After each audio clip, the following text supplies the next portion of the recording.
बच्चों को दुआएं, बड़ों को सलाम। फ़िज़ा है मेरा नाम, यू वॉचिंग मॉर्निंग विद फ़िज़ा। नाज़रीन, आज कुछ एक कहानी है, उसके साथ शुरुआत करती हूँ प्रोग्राम की। आपको आई होप इस कहानी से रिलेट करके कुछ चीज़ों की समझ आएगी। बहुत से रिश्तों में इस कहानी को अगर आप रिलेट करें तो आपको समझ आएगा कि हम किस जगह कुछ गलती कर जाते हैं और हमें पता नहीं चलता। एक बंदा होता है, वो ना गाड़ी चला के तो अपने घर की तरफ जा रहा होता है। तो जैसे ही अपने घर की तरफ पहुंचता है तो रास्ते में ना अपने घर के बिल्कुल पास एक बंदे को देखता है जो कि ना बिल्कुल पतले से फटे हुए कपड़े पहने हुए ना ऐसे बस फुटपाथ पे ही ना एक सोने की तैयारी कर रहा है अपनी। तो वो उसको पूछता है कि मौसम भी ख़राब है, ठंड भी है, सर्दी है, तुम्हारे पास ये पतले से कपड़े, तुम्हारे पास कुछ और पहनने को नहीं है? तो कहता है नहीं, मेरे पास है कुछ नहीं, तो मैं तो बस ऐसे ही यहाँ पे सोने की तैयारी कर रहा था। वो बंदा कहता है तो तुम्हारे पास चादर ऐसा कुछ ओढ़ने को, रज़ाई कुछ नहीं? कहता है नहीं, मेरे पास कुछ भी नहीं। वो उसको ऊपर से नीचे तक देखता है, फिर वो कहता है अच्छा मैं जाता हूँ, तुम्हारे लिए ना कुछ ओढ़ने को लाता हूँ, तुम कुछ ओढ़ के सो जाओ, ठीक है, ऐसे तुम्हारी तबीयत बहुत ख़राब हो जाएगी। कहता है जी साहब। वो घर जाता है, घर जाके अपने बच्चों से मिलता है, सबको प्यार मोहब्बत करता है, बेगम से मिलता है, खाना वाना खाता है, कुछ एक दो कॉल्स आ जाती हैं, थोड़ा सा टीवी लगा लेता है। इस चक्कर में जो है ना वो ये भूल जाता है कि बाहर कोई मेरा इंतज़ार कर रहा है और किसी को मैंने चादर देनी थी ओढ़ने के लिए और उसने सोनी थी, जो मुस्तहिक एक बंदा उसको बाहर मिला था। इसी आलम में वो सो जाता है। जैसे वो सुबह उठता है तो उसको याद आता है कि रात को मैंने एक बंदे से वादा किया था कि ठंड बहुत है, मैं तुम्हें कुछ ओढ़ने के लिए ला के देता हूँ अपने घर से, तो वो तो मैं भूल ही गया। तो वो काम के लिए जब ऑफिस के लिए निकल रहा होता है तो जल्दी से ना चादर भी रखी होती है उसने गाड़ी में, उसके पास जाता है, वहाँ पर जाकर उसको कहता है भाई, शीशा खोल के भाई, तो वो कोई जवाब नहीं देता। वो फिर कहता है भाई, फिर वो कोई जवाब नहीं देता। वो उतरता है, उसको जाके हिलाता है तो वो मर चुका होता है। एक हाथ में उसकी चादर होती है और सामने उसके उस बंदे की लाश होती है जिसको उसने आसरा दिया होता है। मेरी इस कहानी को नरेट करने का मकसद सिर्फ ये था कि हम ज़िंदगी में बहुत से लोगों को आसरा दे देते हैं।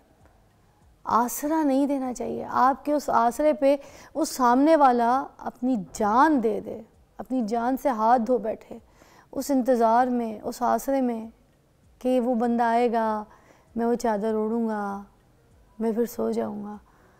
उसने उधर ही इंतज़ार में अपनी जान दे दी। क्या पता उसको बहुत ठंड लगती हुई इधर उधर चला जाता, कहीं जाता, कुछ अरेंज करता, मगर वो उस इंतज़ार में कि वहाँ से चादर आएगी वो साहब बोल के गया, उसने अपनी जान दे दी। तो मैं ये बस रिक्वेस्ट करूँगी, ज़िंदगी में अपनी किसी को भी जिसके साथ आप मुंसलिक हैं, जिनको आप जानते हैं, उनको आसरा कभी नहीं देना। इसी मैसेज के साथ अब हम अपने प्रोग्राम का आगाज़ करते हैं।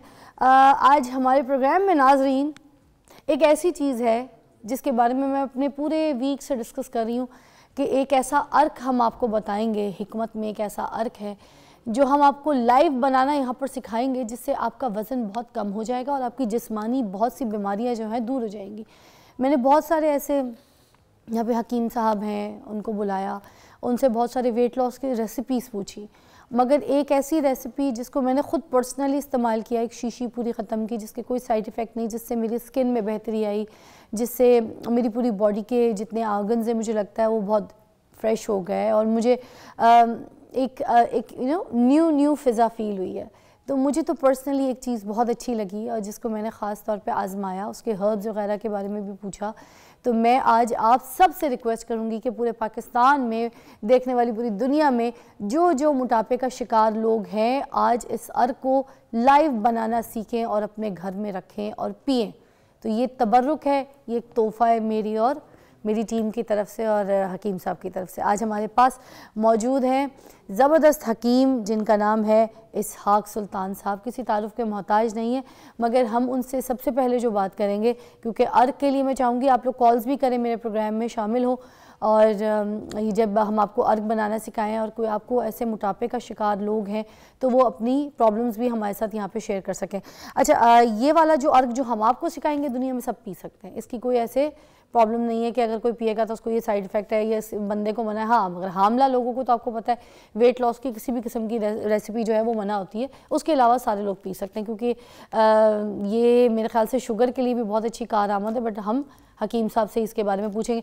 दूसरा हम आज पूछने लगे कि आंवला, जिसके बारे में हमने बहुत सुना है, बचपन से कुछ खाते भी आते हैं लोग, और बड़े लोग अचार चटनियाँ बनाते हैं, घर की ग़िज़ा में शामिल रखते हैं। Amla which is source of vitamin C, rich source of vitamin C. इसके बारे में जिन लोगों को नहीं पता, आज से वो इस्तेमाल करना शुरू कर देंगे, और कैसे करना है ये भी बताएंगे। चलिए जी, बात करते हैं हकीम इसहाक सुल्तान साहब से। अस्सलाम वालेकुम। वालेकुम अस्सलाम। कैसी तबीयत है आपकी? बहुत शुक्रिया, अल्हम्दुलिल्लाह। भाई आपका एक कारआमद जो नुस्खा है वो तो आज हम शेयर करेंगे मोटापे वाला, मगर उससे पहले हम बात करेंगे आंवला के बेनिफिट्स क्या क्या है, ज़रा देखने वालों को बताएं। जी नहीं, पहले बताइए फिर हम। जी, बेसिकली आंवला जो है ना, अब इसको हम रसायन कहते हैं और इसे हम कायाकल्प भी कहते हैं। रसायन से मुराद ये होती है कि वो दवा जो इमीडिएट आप इफ़ेक्ट करती है, आपकी बॉडी को सिर्फ बेनिफिट देती है और उसके रिजल्ट एवर लास्टिंग होते हैं। और कायाकल्प ये होते हैं जो आपकी बॉडी को ही चेंज कर देती है, यानी आपको बुढ़ापे से जवानी की तरफ ले आती है।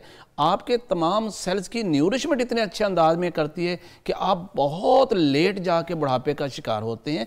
बाकी लोग बहुत जल्दी हो जाए और बहुत लेट जाके बुढ़ापे का असरात आप पर आते हैं आंवला से। यस, और बहुत से लोग आंवले को यूज़ करते हैं, लेकिन उन्हें ये पता नहीं होता इसे कब यूज़ करना है, कितनी क्वांटिटी में यूज़ करना है और कब तक यूज़ करना है, उसके बारे में इल्म नहीं है। आज हम आपको इसके बारे में इतने तफसील से बताएंगे, फ्रॉम हेड टू टो। नहीं, हमने तो आंवला के बारे में बस ये सुना था कि बाल अच्छे होते हैं, घने होते हैं, ये होते हैं, ठीक है। मगर किन लोगों को और कैसे बालों के लिए भी यूज करना है, तो किन लोगों को जिनको नेचुरल स्किन है, हाँ, या जिनकी ऑयली स्किन है, अच्छा, अब उनको भी डिफरेंट हो जाएगा, ठीक है। जिनको सीबम है सर के अंदर और उसके से बाल खराब हो रहे हैं, जिनको बालों के अंदर विटामिन सी की डेफिशिएंसी, विटामिन ए की डेफिशिएंसी, अदर न्यूट्रिएंट्स कम होते हैं, आयरन डेफिशिएंट हो गया, उनको कैसे यूज करवाएंगे। अच्छा, हमारी अम्मी जो थी ना वो, क्योंकि मैंने शो इस वजह से रखा था क्योंकि आंवला के बारे में मुझे लग रहा था कि लोगों को भी नहीं पता, हो सकता है मेरी भी इतनी नॉलेज ना हो, तो मैंने कहा आपसे पूछूं। अम्मी मुझे आंवला की चटनी, हम सब भाई बहनों को, घर में मेहमानों को भी आंवला की चटनी बना के खिलाती थी, आंवला का अचार डालती थी, वो खिलाया करती थी। आंवला के जूस हमने बड़े पिए हुए, ठीक है। आंवला को ग्राइंड करके उसको किसी भी फल के साथ वो हमने खाया हुआ है, एलोवेरा के साथ भी खाया हुआ है। मतलब इस तरह की चीज़ें हमने की हुई आंवला की। हमने तो आंवला खाया ज़्यादा है। ये ऐसी चीज़ है जैसे आप नमक को सारी ज़िंदगी इस्तेमाल करते हैं, एक उसमें कोई साइड इफेक्ट नहीं, ये लाइक दैट आप आंवले को थ्रू द लाइफ यूज करें, इसके बेनिफिट मिलते हैं, इसका कोई आफ्टर इफेक्ट नहीं होता। सर सुना ये शुगर के लिए भी बड़ा अच्छा होता है। नहीं, मेटाबॉलिज्म को बेहतर तो करता है, इंसुलिन बेहतर करता है, बिल्कुल, लेकिन हम ये नहीं कह सकते कि ये आपके इंसुलिन को भी ठीक करेगा। हाँ, अलबत्ता ये चूँकि तिब जो है, मैं हमेशा जब भी आता हूँ एक बात करता हूँ, हमारे अपना पैरामीटर्स हैं, हमारी बीमारियों के अपनी। हाँ, जिनको सफरा की जाती है, बलगम की जाती है, उनके ये नहीं शुगर है उसको कंट्रोल ये करेगा। बट जिनको पहले ही एसिडिटी बहुत ज़्यादा है, उनका खुश्की बहुत ज़्यादा है, उनको ये नुकसान देगा, उनको फ़ायदा नहीं करेगा। टाइप 2 डायबिटीज़ जो होती है उसके लिए ये टाइप 1 में फ़ायदा करेगा, और टाइप 2 में जिनको जिगर की खराबी से आ रहा है जी, तो फिर उनको फायदा करेगा। बट जिनको मैदे की खराबी से और जिनका मैदे में खुश्की और तेजाबियत ऑलरेडी है, उनको ये फायदा नहीं देगा, मगर ये उनके जो है वो डाइजेस्टिव सिस्टम को बेहतर कर सकता है। सर सुना है कि अगर आंवला का इस्तेमाल किया जाए, लगाया जाए और साथ इसको खाया जाए, तो बाल जो है किसी भी एज में अगर खा रहे हैं तो वो बाल काले आना शुरू हो जाते हैं। इसकी ये मिथ है या सच्चाई? नहीं, 100% ठीक है। इसकी वजह ये है कि इसके अंदर एक तो आयरन काफ़ी मिकदार में मौजूद है। जब आप इसे लोकली एब्जॉर्ब करते हैं, बालों पे लगाते हैं, वो एब्जॉर्ब होता है, तो वो आपके बालों के अंदर जो मेलानिन मादा पैदा हो रहा है वो उसकी प्रोडक्शन को ज़्यादा करते हैं। वही मेलानिन मादा तो आपके बालों में पेनिट्रेट करते हैं, आपके बालों का कलर ब्लैक करता है। So it's a very effective. जिनको वो बच्चे, वो लोग जिनको बिफोर एज, यानी अब नॉर्मल तो 35 के बाद बाल सफ़ेद होना शुरू हैं, पर जिन लोगों को 25 साल के अंदर, 20 साल के अंदर बाल सफ़ेद हुए, आप उनको ये करें कि आंवला लें, आज का फ्रेश आंवला आ रहा है, आप उसको उसके जूस लें और उसके जूस को अप्लाई कर लें सर के ऊपर। जूस सिंपल उसको कूट के उसका जूस निकालना है आपने, कुछ ऐड नहीं करना आपने। और जूस पी भी सकते हैं, वो जूस पी भी सकते हैं, लेकिन चूंकि बच्चे हैं, सर्दी से ज़्यादा मुतासर होते हैं, मौसम भी सर्दी का जिसके अंदर ये आंवला आता है, तो बच्चे जब स्कूल से वापस आएंगे, अभी धूप होगी, देन आप उसे अप्लाई करवाएं और थोड़ी सी देर धूप में बिठा दें, वो ड्राई होगा और वो भी काम करेगा। ऐसा ना हो कि सर्दी भी हो रही है अब से लगाएं और बच्चों को फ्लू हो जाए, उसको टाइम देखे कब देना है, वो एक बार तो रेगुलर यूज करवाए ना जी आप, देन उसके बाद अल्टरनेट डेज पे चले जाएं, तो बिलीव कि ये कायाकल्प है उनके लिए जिनको गैर तभी बुढ़ापा आया, यानी बिफोर द एज उनके बाल सफेद हो गए, ग्रे हो गए, उनको वापस ब्लैक कर दे। अरे वाह, एक ब्रेक लेंगे, ब्रेक के बाद आपको दोबारा ज्वाइन करेंगे। यहाँ पर हम बात कर रहे हैं बेनिफिट्स ऑफ आंवला, और साथ साथ हम आंवला की कुछ चीज़ें भी यहाँ पे आपको बनाना सिखाएंगे जो आप घर पे बनाएं, आपकी कॉल्स भी शामिल करेंगे। ठीक है, ब्रेक।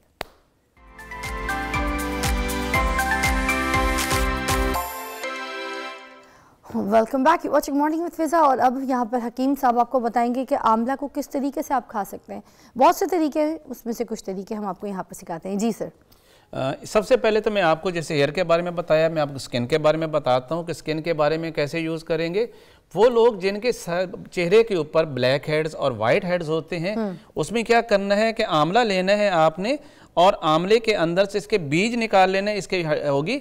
आप सिंपल इसका ये छिलका लेंगे, यानी इसका पल्प लेंगे, इसको ग्राइंड करेंगे, और इसके अंदर आपने दही को मिलाना है, और इसको आपने पेस्ट जो लगाना है, इससे आपके ब्लैक हेड्स और वाइट हेड्स बिल्कुल क्लियर हो जाएंगे। अच्छा, मगर दोबारा बता दें, ये देखें, ये आपने बताया है कि ये जो आंवला है, ठीक है, इसका क्या लेना है? ये पल्प लेना है आपने। ओके। इसमें गिटक होती है, वो निकाल देनी है आपने। ठीक है, इसको आपने पेस्ट बनाना है। छिलका है इसका, छिलका है ना? जस्ट इसका पल्प है ये गूदा जिसे हम कहते हैं। गूदा, तो ये जो इसके ऊपर का छिलका ये उसके इसके अंदर इसको ग्राइंड कर देंगे। अच्छा, ग्राइंड साथ करना है, सिर्फ इसका वो बीज निकालना है। ठीक है, ओके। और जिन लोगों को ये, उनके लिए जिनकी स्किन नॉर्मल है, बट जिनकी स्किन ऑयली है, वो इसके अंदर वो दही के इस्तेमाल मत कीजिएगा, क्योंकि दही के अंदर ऑयल होता है, वो फर्दर ऑयल को बढ़ा देगा। जिनकी स्किन ऑयली है, वो इस गूदे को अर्के गुलाब के अंदर मिक्स करके, या उसके अंदर चावल जो है उसको थोड़ा सा वाटर मिलाएं ताकि वो पेस्ट बन जाए, और वो लगाएंगे तो उनके जो स्किन है वो नीट एंड क्लीन हो जाएगी। इवन के पिंपल्स जो पस वाले हैं वो भी सारे क्लियर हो जाएंगे। क्या बात बताइए। खाने की भी कोई चीज़ बताएं। अब इसमें वो लोग जिनकी स्किन जो है वो बिल्कुल पीली पीली है, जिनके आंखों नीचे ब्लैक सर्कल बने हुए हैं, खून की कमी है, तो वो आंवले को जो है वो इस्तेमाल करेंगे। इसके आंवला जो खुश्क लेना है आपने, चूंकि पूरे साल तो मिलता नहीं है आंवला, आपने ये आंवला लेना है, आपने ड्राइड फॉर्म में ये 50 स्टोर से मिल जाता है। इसके बराबर में आपने कूजा मिश्री डालनी है, जो धागे में लगी हुई मिलती है पंसारी से। दोनों को बराबर वेट में आपने ये ले लेना है, और उसका पाउडर कीजिएगा, और आधी चम्मच सुबह शाम आप पानी के साथ लें। इससे आपका हीमोग्लोबिन बढ़ेगा, खून का लेवल बढ़ेगा, HB लेवल बढ़ेगा, आपके जो ब्लड वेसल्स का ब्लड का फ्लो पूरा होगा, आपकी स्किन ग्लो करेगी, और आपके आईज के नीचे जो ब्लैक सर्कल्स हैं वो बिल्कुल ठीक हो जाएंगे इससे। इसके अलावा वो लोग जिनके नाखून, स्पेशली पाँव के हाथों का फंगल इन्फेक्शन हो जाती है, उसके लिए क्या करना है, ये आजकल बड़ा इशू है। आपने यही इसका पल्प लेना है आंवले का, जिसे बताया था, ये पल्प लेना है, और इस पल्प के अंदर अगर 2 चम्मच ये है, और 1 चम्मच आप इससे प्योर हल्दी का पाउडर मिक्स करना है और पेस्ट बनाना है। अच्छा। और वो आपने नाखून पे लगा देना है। जब वो ड्राई हो जाए आधे घंटे में उसे वॉश कर दीजिएगा। अच्छा। ये तकरीबन 7 दिन यूज करिएगा, तो फंगल इन्फेक्शन फॉर एवर ठीक हो जाएगी। और आपके नेल्स, वो लड़कियां जिनके नेल्स बार बार टूट रहे होते हैं, बढ़ते नहीं है, वो लगाएं, उनके नेल्स उनकी जरूरत से ज्यादा बढ़ेंगे। अच्छा। और बड़े शाइनी होंगे और बहुत खूबसूरत बनेंगे वो। तो हमने तो सुना था लहसुन से ज्यादा आंवला, यस, ये ज्यादा है। इसके अंदर लहसुन आपको न्यूरिश करता है, और हल्दी जो है वो इस इन्फेक्शन को क्लियर करती है। एक ऐसा फार्मूलेशन है। और अगर वो लोग, वो खवातीन जिनको वाइट डिस्चार्ज है, इचिंग वाला है, उसके लिए आंवला पाउडर और हल्दी पाउडर मिक्स करके आधी चम्मच सुबह शाम लेंगे, देन उनके लिए वो प्रॉब्लम भी क्लियर हो जाती है। अच्छा, इसको अचार और चटनी में जो हम खा रहे हैं, जी बिल्कुल बहुत अच्छे। चटनी का इस्तेमाल हम कब करते हैं, जब एसिड रिफ्लेक्सेस होते हैं, खाना खाते हैं और कुछ देर बाद जलन और खट्टे डिगार आना शुरू हो जाते हैं। वैसे तो आंवला बेजाते खुद जो है वो उसमें तुरशी होती है, लेकिन हम इसको कैसे करेंगे कि इसमें कूजा मिश्री बराबर वजन मिक्स कर लेंगे। तो जब कूजा मिश्री बराबर वजन में आपने इसमें मिक्स करेंगे, तो फिर उसको एसिडिटी की जो है वो प्रोडक्शन कम हो जाएगी, और रिफ्लेक्सेस जो हैं वो कम हो जाएंगे। और फर्दर जिनको डिकार आते हैं, खट्टे डिकार आते हैं, इंडाइजेशन होती है, वो आंवले का पेस्ट बनाएं, उसमें थोड़ा सा नमक डालें, वो चटनी बन जाएगी, और उसे हर रोटी के साथ, खाने के साथ इस्तेमाल कीजिएगा। वो खट्टी डिकारें और इवन के आपके मुंह से बैड स्मेल आ रही है, वो भी उसके खाने से खत्म हो जाती है। अच्छा, ये जो आंवला है इस तरह का, अगर हमने जैसे जैसे पुदीने की चटनी बनाई है, क्योंकि मैं भी खा के भी देख रही थी, बचपन से मैं खाती आ रही हूँ, मम्मी तो ऐसे खिला देती थी। तो मैं ये कह रही हूँ कि अगर जैसे पुदीने की चटनी बनी है उसी में ये उठा के आंवला भी साथ ग्राइंड कर दें तो इसकी इफादियत वैसी आ जाएगी पुदीने की चटनी के साथ। अब हम देखते हैं कि जैसे मैंने बताया कि इंडाइजेशन है, तो इसका मतलब है कि फिर आपको इसमें नमक के साथ वैसे और पुदीना भी यूज कर सकते हैं। अच्छा। इसके अलावा अगर वैसे आप एक घर में वैसे चटनी हमें क्या तो ड्राइड फॉर्म में बनाना चाहें तो क्या करेंगे, हाँ। आपका रेडीमेड हर बार ना बनानी पड़े, हाँ। तो क्या करेंगे, आंवला पाउडर ये लेंगे, यानी इसका अपने साइड में खुशक कर लें, वो आपके पास ये आंवला ये बन जाएगा, आंवला ड्राइड आपकी शक्ल में आ जाएगा। ये हम किसी भी मलमल के कपड़े में धूप में रख दें, उसे धूप में रख दें तो ये खुश्क हो के आप इसका पाउडर कर लीजिए। अच्छा। इसके अंदर आपने 1 चम्मच ये है, आधी चम्मच काली मिर्च डालनी है, आधी चम्मच आपने इसमें जीरा डालना है, और इसके अंदर 1 चम्मच आपने कूजा मिश्री ऐड कर लेनी है। तो ये आपका एक पाउडर तैयार हो गया है।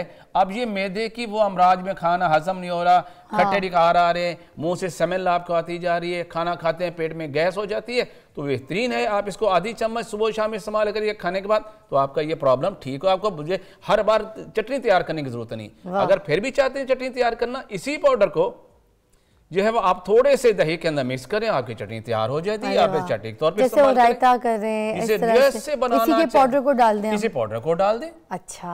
अब जिन लोगों को कब्ज रहती है बहुत ज्यादा, हाँ। आजकल बहुत ज्यादा इशू है, हाँ। और वो बेचारे बड़ी मेडिसिन इस्तेमाल करते हैं, नहीं ठीक होते, तो सारी बीमारियों की जड़ होती है, वो बॉडी में डिटॉक्स भी सारे वो गंदा मवाद अंदर रुकता है और बीमारियां पैदा करता है।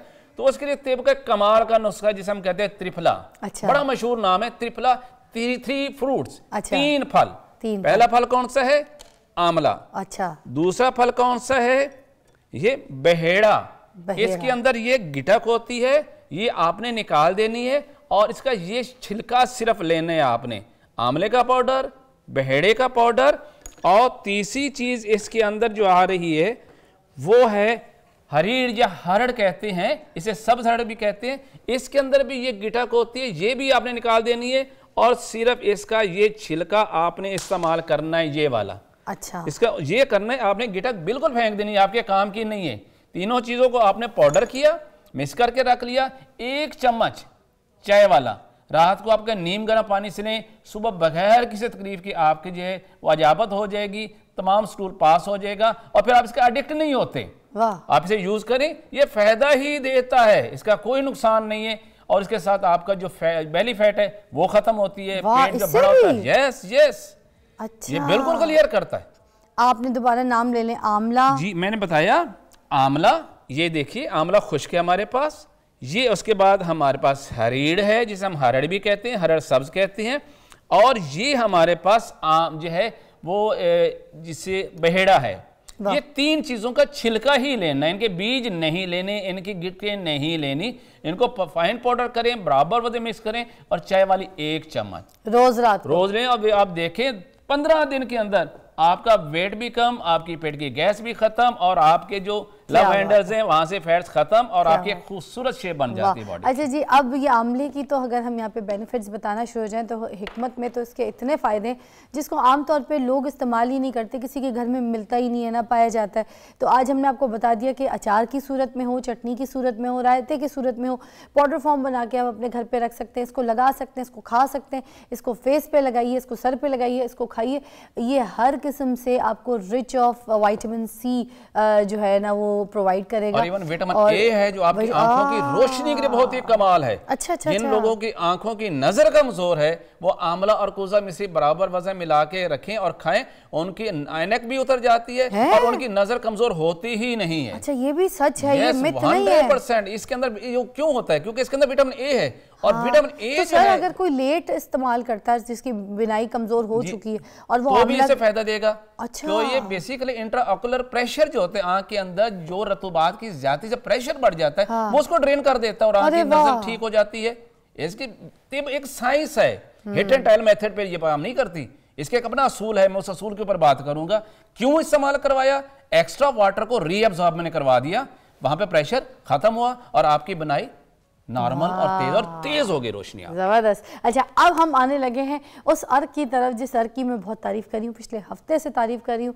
लास्ट टाइम भी मैंने इनसे रिक्वेस्ट की थी कि आप हमें ये लाइव बनाना सिखाएंगे। ये वो अर्क है कि जो आप अपने घर में रखें और जितने भी मोटे लोग हैं, जो भी जिनको बेली प्रॉब्लम है और मोटापे का शिकार हैं, और कुछ मेरी बहनें जो अच्छे कपड़े पहन नहीं पा रही हैं, अब शॉपिंग जो है वो करके रख लिया, वो उनको पूरी नहीं होती है उन कपड़ों के साइज़ के हिसाब से, she can not wear that clothes, तो अब वो सारी चीज़ें कर सकती हैं। ये जो अर्क है हम आपको लाइव बनाना सिखा रहे हैं। इसकी सिर्फ और सिर्फ बेनिफिट्स ही हैं, इसके कोई नुकसानदेह नहीं है। ये घर में हर कोई बना के अपने रख ले और सारी ज़िंदगी इस्तेमाल करे। और मैं आपको इसके बारे में बताऊं कि ये जैसे आम अब बाज़ारों में जो वेट लॉस की ग्रीन टी मिलती है, उससे पेट में जो गंदे क्रैम्स होते हैं, चक्कर आते हैं, कमज़ोरी होती है, उठा नहीं जाता, लथार्जिक होते हैं और फिर बहुत तकलीफ से आपको 2-2 3-3 मरतबा वॉशरूम जाना पड़ता है, तो इससे ऐसा कुछ नहीं होता। ये जस्ट वन टाइम आपको बहुत सॉफ्ट सा सिर्फ फील कराएगी कि आपने वॉशरूम जाना है, एंड देन आप वॉशरूम जाएंगे, गंदे क्रैम्स कुछ नहीं होते, एंड देन आप वॉशरूम जाएंगे और उसके बाद आप कहेंगे कि यार मैं तो दुनिया में सब कुछ खा पी सकता हूँ। पेट साफ नहीं होगा ना, वो स्टॉक होता रहेगा तो मोटापा बनता रहेगा, ये भी बात है ना जी।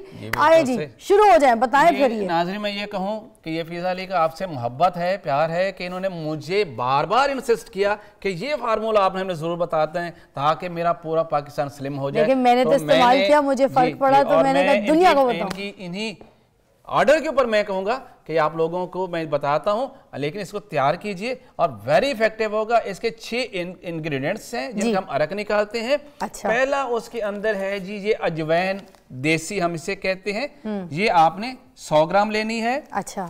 दूसरे नंबर पर ये सौंफ है, ये आपने लेना है, साफ वाला, पुराना नहीं लेना, ये ऐसे ग्रीनिश कलर है, ऐसे लेंगे सौंफ। ठीक है। तीसरे नंबर पर ये है बरगे सदाब, ये आपको पंसारी से इसी नाम पे मिलेगा, आप इसे नोट करते जाइए। बरगे सदाब, सीन दाल अलिफ बे, सदाब, बरगे सदाब। और चौथी चीज है बरगे मर्जनजोश, मर्जनजोश, ये भी पंसारी से इसी नाम पे आपको मिलेगा। और इसके नेक्स्ट है आपके पास ये दारचीनी है। जैसे अब लोग वेट लॉस होता है, कुछ लोगों के मसल्स में क्रैम्प्स आते हैं, तो ये उसको मसल्स को टोन अप करता है, वेट भी कम होता है, और मरीज को टांगों में, टांग पिंडलियों में दर्द और खिंचाव नहीं होता। अक्सर लोग डाइटिंग पर कर लें, वेट कम करते हैं, बट बॉडी पेन स्टार्ट होती है, ये उसको नहीं होने देता, इसलिए हमने इसमें ऐड किया है इसको। वाह वाह। और नेक्स्ट चीज इसके अंदर है, आप लोग इससे वाकिफ हैं, ये है जीरा सफेद, ये भी आपने लेना है। इस तरह ये सारी चीजें मैंने बताई हैं, ये 6 चीजें आपने ली। आपने लिया इसको 200 ग्राम चीजें ली, ये 1200 ग्राम बन गया। आपने इसके अंदर 12 लीटर पानी रात को डाल के भगो के रख देना है। सर दोबारा, ये सारी चीजें ली थी, क्या किया? हमने सारी चीजें 200 ग्राम लेनी है। ठीक है। रात को हमने इससे स्टील के बर्तन में 12 लीटर पानी डाल के, यानी इनको 1:10 रेशियो से करना है। अच्छा। अगर 1 किलो ये है तो 10 लीटर हमने पानी डालना है। चूंकि ये 1200 ग्राम है, हमने 12 लीटर में पानी डाल देना है, रात को भगो के रख देना है। सुबह के टाइम हमने क्या करना है कि इसको अरक निकालना है। अब ये मेरी मजबूरी है कि आप लोगों पर अगर अरक प्लांट नहीं है तो माजरत करूंगा, लेकिन इसका अरक ही इसका बेनिफिट देता है, और वो भी कितना, 12 लीटर में से हार्डली 5 लीटर अरक निकालेंगे, क्योंकि इसका एक्टिव इंग्रेडिएंट जितने भी हैं वो 5 लीटर में फर्स्ट में आ जाते हैं, बाकी सब फो के नीचे बैठा उसको जाया कर देना है आपने। अच्छा। आपके पास 750 ml की ये बॉटल मिलेगी मार्केट से, खाली लेनी है, उसमें अरक डालना है, और उसके अंदर ये एक पाउडर है जो लक्जेटिव के तौर पे काम करता है, हमारी तिब में बहुत ज्यादा इस्तेमाल होता है, इसे हम कहते हैं मैग्नीशियम साल्ट। अच्छा। इसे एप्सम साल्ट भी कहते हैं, और पंसारी से आपको मैग्नीशिया साल्ट के नाम पे मिलेगा। अच्छा। मैग्नीशियम सल्फेट बेसिकली इसका नाम है इसका, और इसको एप्सम साल्ट भी कहते हैं, लेकिन पंसारी इसको मैग्नीशिया साल्ट कहते हैं। ये डिटॉक्सिफिकेशन के कमाल की मेडिसिन है तिब के अंदर, जिसका कोई साइड इफेक्ट नहीं है, ये लग्जेटिव है, ये चीजें फ्लश कर देती है। जी फ्लश करेंगी आपकी बॉडी से, और जब आप इस करेंगे तो इस कलर का ये इसमें डिसॉल्व हो गया, आपको कहीं नजर नहीं आ रहा, ये साल्ट बिल्कुल लाइक वाटर, सब कुछ ऐसे है। थोड़ा सा टेस्ट इसका हल्का सा कड़वा होता है, मैं पी के दिखाती हूँ, हल्का सा कड़वा है। हाँ, मैंने तो क्योंकि ऑलमोस्ट मेरे बस इतना सा रह गया, पूरी शीशी मेरी वो हो गई है। पहले आपने इसको अच्छी तरीके से ऐसे मिक्स करना है, ठीक है, और इसकी हल्की सी स्मेल भी होती है कड़वी वाली, मगर कोई बुरा नहीं लगता, और मैं तो इतना पीती हूँ उसको। ठीक है ना? एक कप भी पी सकते हैं पूरा।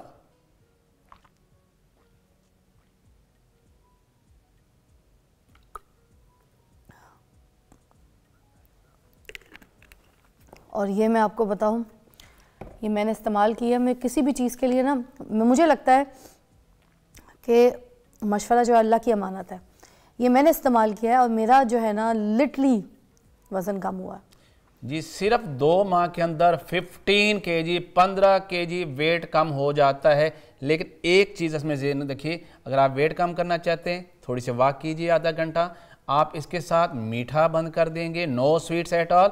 इसके साथ आपने पराठे वराठे नहीं खाते, नहीं, चिकनाइयाँ कम कर दीजिए और कार्ब को कम कीजिए, चावल और रोटी कम कीजिए। और मैंने आप सब कुछ खाया है, मगर ये अर्क पीने के साथ साथ मेरा वेट फिर भी कम हुआ है। एक ब्रेक लेंगे। Thank you so much, thank you so much. बड़ा अच्छा तोहफा है ये तो भाई।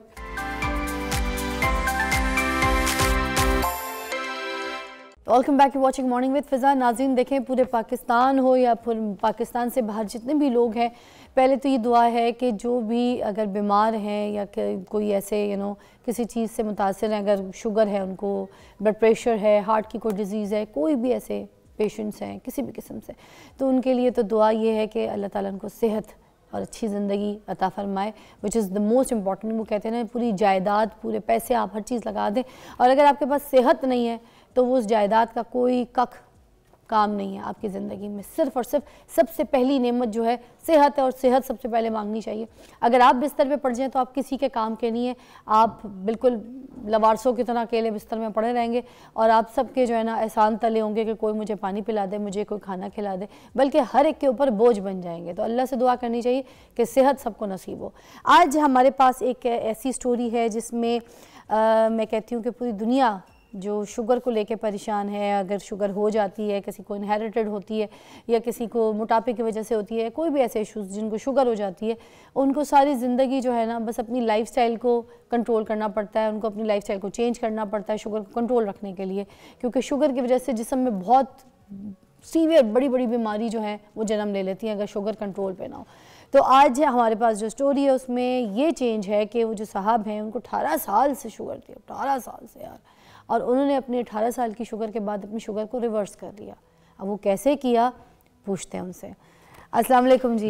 हमारे पास मौजूद हैं अशरफ चौधरी साहब, जो कि मोटिवेशनल स्पीकर है, और इन्हीं की शुगर की बात कर रहे हैं जो कि 18 साल से इनको थी। और उन्हीं के साथ तशरीफ़ फरमा है डॉक्टर कैसर फारूक, जो कि डायबिटोलॉजिस्ट हैं, और उन्हीं के साथ तशरीफ़ फरमा है फ़ाखर आतिफ, जो कि डाइटिशियन है। अस्सलाम वालेकुम एवरीवन। तो सबसे पहले तो मैं अशरफ चौधरी साहब आपसे शुरू करूँगी। आपकी कहानी आपकी ज़बानी ज़रा सुनाइए कि 18 साल की शुगर रिवर्स कैसे हो गई। मुझे 2004 में शुगर हुई। उस वक्त मैं काफ़ी यंग था। I was 34 years old, newly married.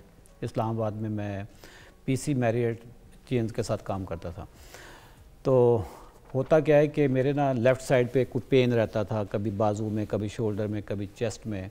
मैं कार्डियोलॉजिस्ट के पास गया तो उन्होंने मेरा ECG किया। उन्होंने कहा ये आपको दिल की कोई बीमारी नहीं है, लेकिन एहतियातन ये को 2-4 टेस्ट करवा लें। वो जब टेस्ट करवाए तो मेरी जो शुगर थी वो कुछ 7वें आसमान पे पहुंची हुई थी। ठीक है, मुझे पता भी नहीं था, पता नहीं कब से चल रही होगी। अगले दिन मैं एक डायबिटोलॉजिस्ट के पास गया तो उन्होंने मेडिसिन लिखी। मैंने उनसे पूछा कि डॉक्टर साहब ये दवाइयाँ मैंने कब तक खानी है। कहने लगे ये तो भाई सारी ज़िंदगी का रोग है, सारी ज़िंदगी आपने दवाइयाँ खानी है। But it was very shocking statement for me कि मुझे कौन सी उम्र कैद हो गई है। और आजकल ना डायबिटीज़ हर चौथे 5वें बंदे को, बट आज से 18 साल पहले, 20 साल पहले बड़े थोड़े लोगों को थी। तो बहुत ज़्यादा शॉकिंग था मेरे लिए। मैंने दवाइयाँ खानी शुरू कर दी, बट प्रॉब्लम ये था कि ये दवाइयाँ ना एक जगह पे रुकती नहीं है। 2 साल के बाद वो दवाई मेरी डबल होगी, 3-4 साल के बाद एक दवाई और ऐड होगी, 5-6 साल के बाद 2 की या 3 ऐड हो गई। ठीक है, 18 साल में फास्ट फॉरवर्ड करता हूँ, 18 साल हो गए और जितनी भी दवाइयाँ अभी तक ईजाद हुई हैं शुगर की, मैं अभी इंसुलिन पे नहीं गया था, मुझे इंसुलिन पे भी डॉक्टर एक लगाने लगे थे, बट मैं बच गया। मैं दवाइयाँ जितनी भी ईजाद हुई हैं सारी मैंने खाई। 18 साल गुजर गए, 2022 आता है तो नए साल की जो रेजोल्यूशन होती हैं, नए साल की रेजोल्यूशन में मैंने रेजोल्यूशन ये पास की कि इस साल ना शुगर नहीं है बस। ठीक है, मैंने अपना लाइफस्टाइल इतना चेंज करना है, मैं इतना पढ़ूँगा। मैं बहुत पढ़ने वाला बंदा हूँ, मैं ऑथर भी हूँ, आपको मैंने अभी बुक दी है। मैंने डायबिटीज़ रिवर्सल पे पढ़ना शुरू किया। मैं पढ़ते पढ़ते मैं दुनिया के उन अजीम दिमागों तक पहुँच गया जो डायबिटीज़ की रिवर्सल पे पूरी दुनिया में काम कर रहे हैं, जिसमें एक मशहूर डॉक्टर हैं डॉक्टर जेसन फंग। उसकी किताब है द डायबिटीज़ कोड के नाम से, उसको मैंने जब पढ़ा मेरे तो 14 तबक रोशन हो गए। फिर उस तरह के और कई ऑथर्स मैंने पढ़े। मैंने को 45 डेज़ में को 5-6 ऑथर्स मैंने पढ़ लिए। 15 फरवरी 2022 को मैं पुराने वाला अशरफ चौधरी दफन कर देता हूँ, एक नया अशरफ चौधरी जन्म लेता है। मैं अपना सर आपकी शुगर रहती किस मेरी उस वक्त शुगर 3-4 दवाइयों के साथ मेरा HbA1c जो 3 महीने का टेस्ट होता है कोई 7 और 8 के दरमियान होता था, जिसको वैसे डॉक्टर गुड कंट्रोल कहते हैं, बट वो गुड कंट्रोल सर डॉक्टर की नज़र में होता है, आपको सारी कॉम्प्लिकेशन स्टार्ट हो जाती हैं। 18 साल तक अगर किसी बंदे का HbA1c 3 महीने वाला टेस्ट अगर 7 से ऊपर रहता है, उसकी न्यूरोपैथी स्टार्ट हो जाती है, और न्यूरोपैथी फिर ये इरिवर्सिबल स्टेज होती है अगर आप, ठीक है। मेरी न्यूरोपैथी स्टार्ट होने लगी थी। अच्छा, मैंने जब डिसाइड किया ना कि मैंने शुगर को रिवर्स करना है, 15 फरवरी को मैंने अपना लाइफस्टाइल चेंज करता हूँ। 15 फरवरी 2022 को मैंने आज नाश्ता डिफरेंट किया, दवाइयाँ मैंने पूरी खाई, दवाई नहीं मैंने छोड़ी अभी। 1 घंटे के बाद मैं हाइपो में चला जाता हूँ। हाइपो का मतलब यह है कि मेरी शुगर ही ड्रॉप कर गई, मुझे शुगर खानी पड़ी उसको। शाम को मैंने दवाई अपनी आधी कर दी। 16 फरवरी को आधी सुबह दवाई खाई, आधी शाम को खाई, दोनों दफ़ा मुझे हाइपो की फीलिंग आई। 17 को मैंने आधी की आधी सुबह, आधी की आधी शाम को। 18 फरवरी 2022 यानी with in 3 days I quit my medicine और मैं सारी फेंकी। अच्छा, अब मुझे लगे कि तुक्का लग गया। जो मेरी रीडिंग्स 4-4 दवाइयों के साथ नहीं आती थी, वो मेरी रीडिंग्स ठीक है। अच्छा, इसमें कोई हेयर से या कोई एजम्पशन तो है नहीं ना, आपने कुछ खाया शुगर चेक करें। आपका कहने का मतलब ये कि 3 दिन के अंदर आपकी शुगर बिल्कुल डाउन हो गई। 18 साल वाली पुरानी शुगर मेरी वो नॉर्मल रीडिंग्स आनी शुरू हो गई जो दवाइयों के साथ नहीं आती थी। Really? मतलब आप देखें ना ग्लूकोमीटर, तो आप आधी गोलियाँ, ये तो आपने बताया कि आपने उस वक्त 3 दिन गोलियाँ नहीं छोड़ी, दवाइयाँ कर रहे थे, मगर आपने ऐसा क्या खाया अपनी लाइफस्टाइल में, ऐसा क्या चेंज वो मैं बताता हूँ। अच्छा, अब जब मैंने अपनी डायबिटीज़ रिवर्स मेरी 3 दिनों में दवाई बंद होगी, अब मुझे सेल्फ डिनाइल में भी था, सेल्फ वो डिसबिलीफ में भी था कि यार तुक्का तो नहीं लग गया। मैं 1 महीने तक अपनी शुगर चेक करता रहा, डिफरेंट लैब्स में जाके चेक की, मेरी शुगर बिल्कुल नॉर्मल हो गई। घर पे भी फास्टिंग वगैरह, घर पे भी फास्टिंग रैंडम, 2 घंटे बाद जो भी खाया शुगर चेक की, तजर्बे अपने आप पे किए। अब मेरे लिए अब 2 रास्ते थे कि यार देखें, एक तो ये मुझे राज का पता चल गया जिसमें ना 7 पर्दे डाले हुए थे, वो मुझे पता चल गया। ये मैं किसी को ना बताऊं, पुराने हकीमों की तरह कब्र में चला जाऊं, अपना नुस्खा किसी को ना बताऊं। नहीं, मशवरा तो अल्लाह की अमानत है। ठीक है, मैंने फिर क्या किया, मैंने कहा कि यार मैं ना पूरे पाकिस्तान को शुगर फ्री करूँगा। अरे वाह। अब मेरी मजबूरी है कि ना मैं डॉक्टर, ना मैं न्यूट्रिशनिस्ट, मैं MBA। हाँ। ठीक है। अच्छा, उसके बाद फिर मैंने डॉक्टर्स की एक पूरी टीम रेज की। मैंने डॉक्टर्स को उनसे बात की, यार देखो मैंने ये कर लिया, मुझे वैलिडेट करो कि ये मैं ये खाता हूँ, ये रीडिंग आती है, दवाइयाँ मेरी छूट गई। जिसमें से डॉक्टर कैसर साहब आ गए, डॉक्टर महबूब साहब जिन्होंने आना था, बट उनकी आज एमरजेंसी लग गई वहाँ पे हॉस्पिटल में। अच्छा। फिर ना मैं न्यूट्रिशनिस्ट की टीम में मिस फाकरा वो आ गई, इनके साथ कुछ 6 न्यूट्रिशनिस्ट और हैं। हाँ। तो हमने, चूँकि मैं मीडिया का बंदा हूँ, सोशल मीडिया का बंदा हूँ, मैं मोटिवेशनल स्पीकर हूँ, हमने फिर एक नैरेटिव बिल्ड करना शुरू किया कोई पिछले 32 महीनों से कि शुगर ग़िज़ाई बीमारी है। ये जो कहते हैं ना कि जी सारी ज़िंदगी दवाइयाँ खानी हैं, मैं सिर्फ एक स्टोरी नहीं हूँ। इस वक्त पाकिस्तान में अगर मुझे कोई जुलूस निकालना पड़े ना, मेरी तरह के बंदे जिनकी दवाइयाँ छूट चुकी हैं, मेरी वीडियोस देख देख के, वो पूरा जुलूस निकल सकता है। अब ये जितना बड़ा हॉल है ये भर सकता है। अब लेकिन दवाइयाँ छोड़ना, स्टोरी तो आपकी समझ आ गई है, ठीक है अशरफ चौधरी साहब, मगर क्योंकि हमारे पास टाइम भी कम है, मगर इसके एक छोटी सी ब्रेक के बाद ना आपसे कुछ सवाल करना है, ताकि जितने भी देखने वाले लोग हैं वो भी इससे फ़ायदा हासिल कर सकें, क्योंकि हमारे शो देख के उनको कोई फ़ायदा हो। कॉल भी कर सकते हैं, आप प्रोग्राम में शामिल हो सकते हैं। हमारे पास डॉक्टर साहब भी हैं, डाइटिशियन भी है, और अशरफ चौधरी साहब भी हैं जो बता रहे हैं कि उनकी शुगर जब रिवर्स हो सकती है तो फिर किसी की भी रिवर्स हो सकती है। बट ये है कि क्या करना है, क्या खाना है, क्या लाइफस्टाइल में चेंजेस आए, ये ब्रेक के बाद बताते हैं।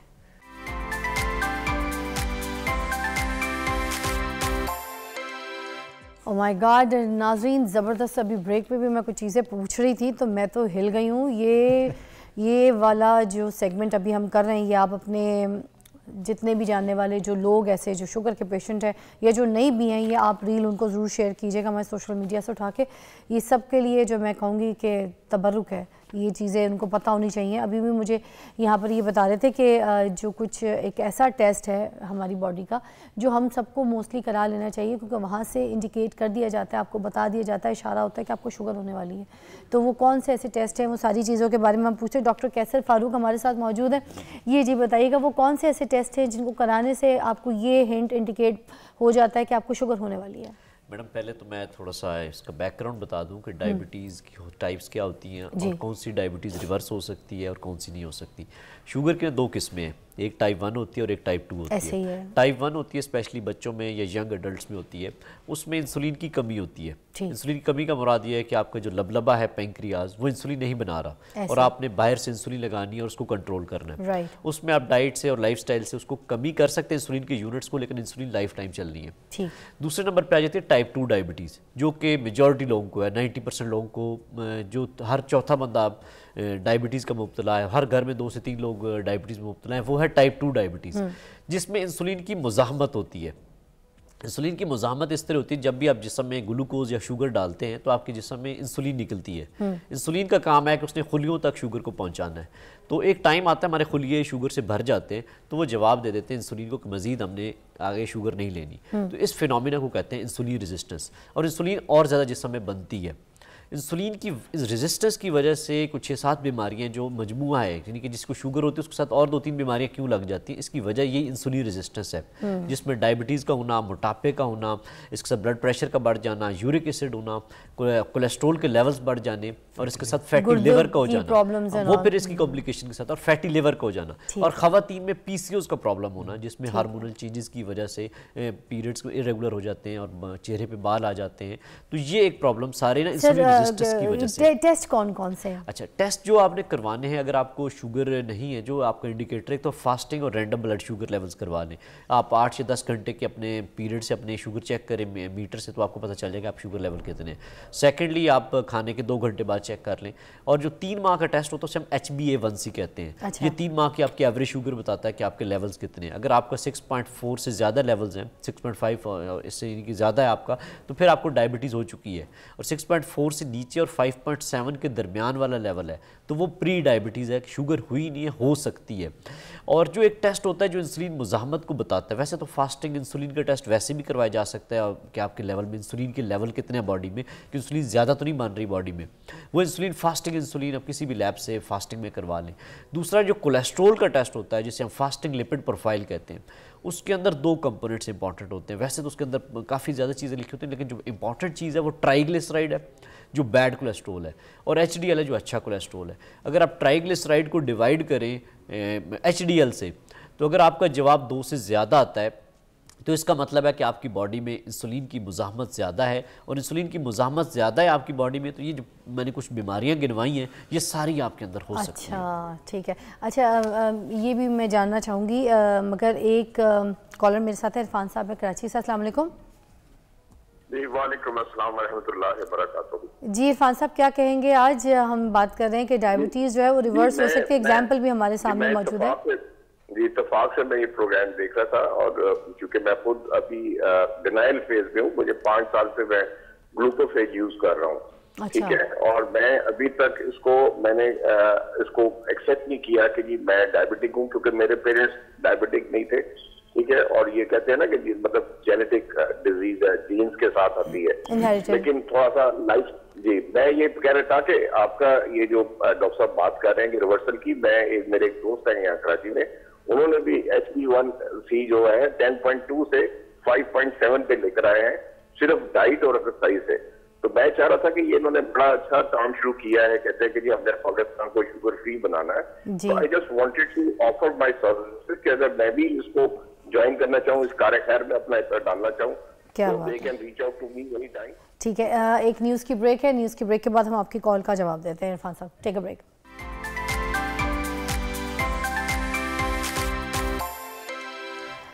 Welcome back, you watching morning with Fiza. Irfan sahab की कराची से कॉल थी, मैं चाहूँगी पहले उसके ऊपर बात कर लें फिर। जी इरफान साहब के एक सवाल है कि वो डिनाइल मोड में, आप डिनाइल मोड में हैं लेकिन डायबिटीज़ डिनाइल मोड में नहीं है। अगर आप ग्लूकोफेज ले रहे हैं और आपकी शुगर लेवल हो सकता है अभी कंट्रोल हो, लेकिन वक्त के साथ साथ अगर आप लाइफस्टाइल चेंज नहीं करेंगे तो यही ग्लूकोफेज कम पड़ जाएगी, फिर आपकी मेडिसिन भी बढ़ेगी और शुगर की खुदा न खास्ता कॉम्प्लिकेशन भी बढ़ने का खदशा होगा। और इसमें आपको अगर आप लाइफस्टाइल अपना चेंज कर लेते हैं, जैसे उन्होंने एग्जांपल दी कि उनके किसी जानने वाले ने अपने 10.5 से 5.5 पे अब HbA1c ले आए हैं, वो सिर्फ लाइफस्टाइल से ले आए हैं। तो इरफान साहब जैसे और कई पेशेंट्स होंगे जो सिर्फ इस इंतज़ार में है कि शायद कोई खुदा न खास्ता कॉम्प्लिकेशन हो जाए या उनकी बीमारी। आप लोग के पास तो बहुत सारे पेशेंट्स हैं ना, जैसे उनमें एक मौलाना तारिक जमील साहब भी जो हैं, उनकी शुगर का भी जो है वो सिस्टम आप लोग देख रहे हैं, ऐसे ही है? बिल्कुल तो ऐसे और भी बहुत बड़े बड़े नाम भी होंगे जिनकी शुगर का आप लोग जो है देख रहे हैं सिस्टम। अच्छा, डाइट के बारे में पूछूंगी फाखरा, ज़रा आपकी तरफ आती हूँ, बताइए कि ऐसी कौन सी डाइट जो है वो चेंज करनी है, कौन सी चीज़ छोड़ देनी है, कौन सी चीज़ खानी है जिससे हमारी शुगर जो है इस तरह से बैलेंस हो?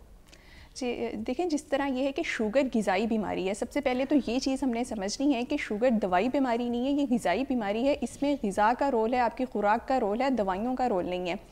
अच्छा, अब शुगर को रिवर्स करने के लिए या कंट्रोल करने के लिए जो फार्मूला है वो हमारा है no GPS formula. No GPS formula का यहाँ पे अगर मैं एक्सप्लेन करूँ तो G फॉर ग्रेन्स, ग्रेन्स में हर तरह के अनाज आ जाते हैं, जिसमें अनाज में अब क्या क्या शामिल है, रोटी, चावल, हर दूसरी किस्म के अनाज जो है, मकई, जवार, बाजरा, जौ, ये सब जो है ये अनाज में शामिल हैं।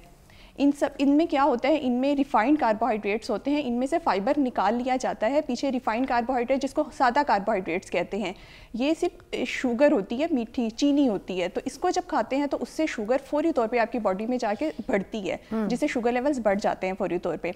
एक तो अगर शुगर आप रिवर्स करना चाहते हैं तो आपको अपनी लाइफ में से ग्रेन्स को निकालना होगा, हर तरह के जो मैंने ग्रेन्स बताए हैं।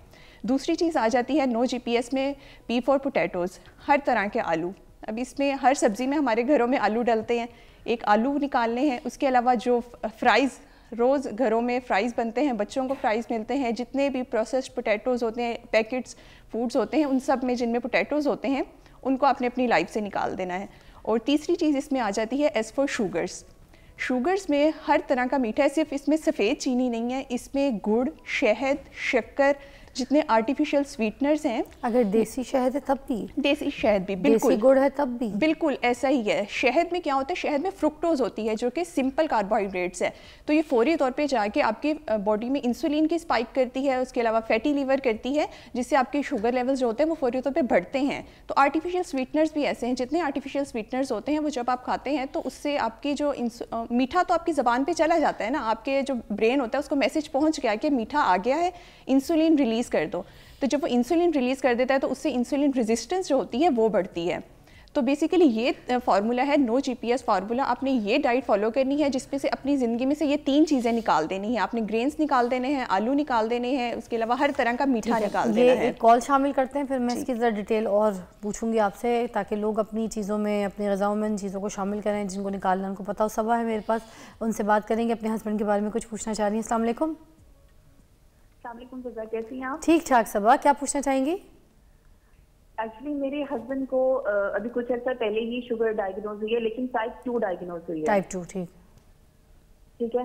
तो ऐसा उनके लिए हम क्या करें कि उनकी एक तो शुगर रिवर्स हो जाए और ताकि लाइफस्टाइल भी उनका एक्टिव हो जाए, सब कुछ ठीक हो जाए। और दूसरा क्वेश्चन मेरा ये है कि अभी आप लोगों का टॉपिक है शुगर रिवर्स होने का, तो शुगर रिवर्स से क्या यही मीनिंग होगा कि वो वापस जैसे पहले से हम खाते पीते हैं, मीठा भी ले लेते हैं और थोड़ा सा हल्का फुल्का जंक फूड भी ले लेते हैं, तो उससे मीनिंग ये है कि उनका रिवर्स इस तरह से होगा? Very nice, very nice. अभी आपको जवाब देते हैं। अच्छा जी, आप बताइएगा पहले, क्योंकि आपकी रिवर्स हुई है तो सबा का जवाब। शुगर रिवर्सल का पहले मैं डेफिनेशन बता दूं जी। दवाइयों के बगैर अगर आपकी रीडिंग्स, शुगर की रीडिंग्स नॉर्मल आ रही हैं तो ये ग्लोबल डेफिनेशन है रिवर्सल की। ठीक। देखिए इंसुलिन के साथ भी नॉर्मल आती है, दवाइयों के साथ भी नॉर्मल आती है। अगर बगैर दवाइयों के, बगैर इंसुलिन के टाइप 2 अगर शुगर आपकी रीडिंग बिल्कुल नॉर्मल आ जाती है, आपका HbA1c 6 से नीचे आ गया, आपका फास्टिंग जो है 100 से नीचे आ गई, रैंडम आपकी 140 से नीचे आ गई, तो ये परफेक्ट लेवल है। इसी को रिवर्सल कहते हैं। ठीक है, रिवर्सल पॉपुलर टर्म है, रिमिशन जो है वो मेडिकल टर्म है। तो रिवर्सल रिमिशन दोनों एक ही चीज़ है, एक ही चीज़ है।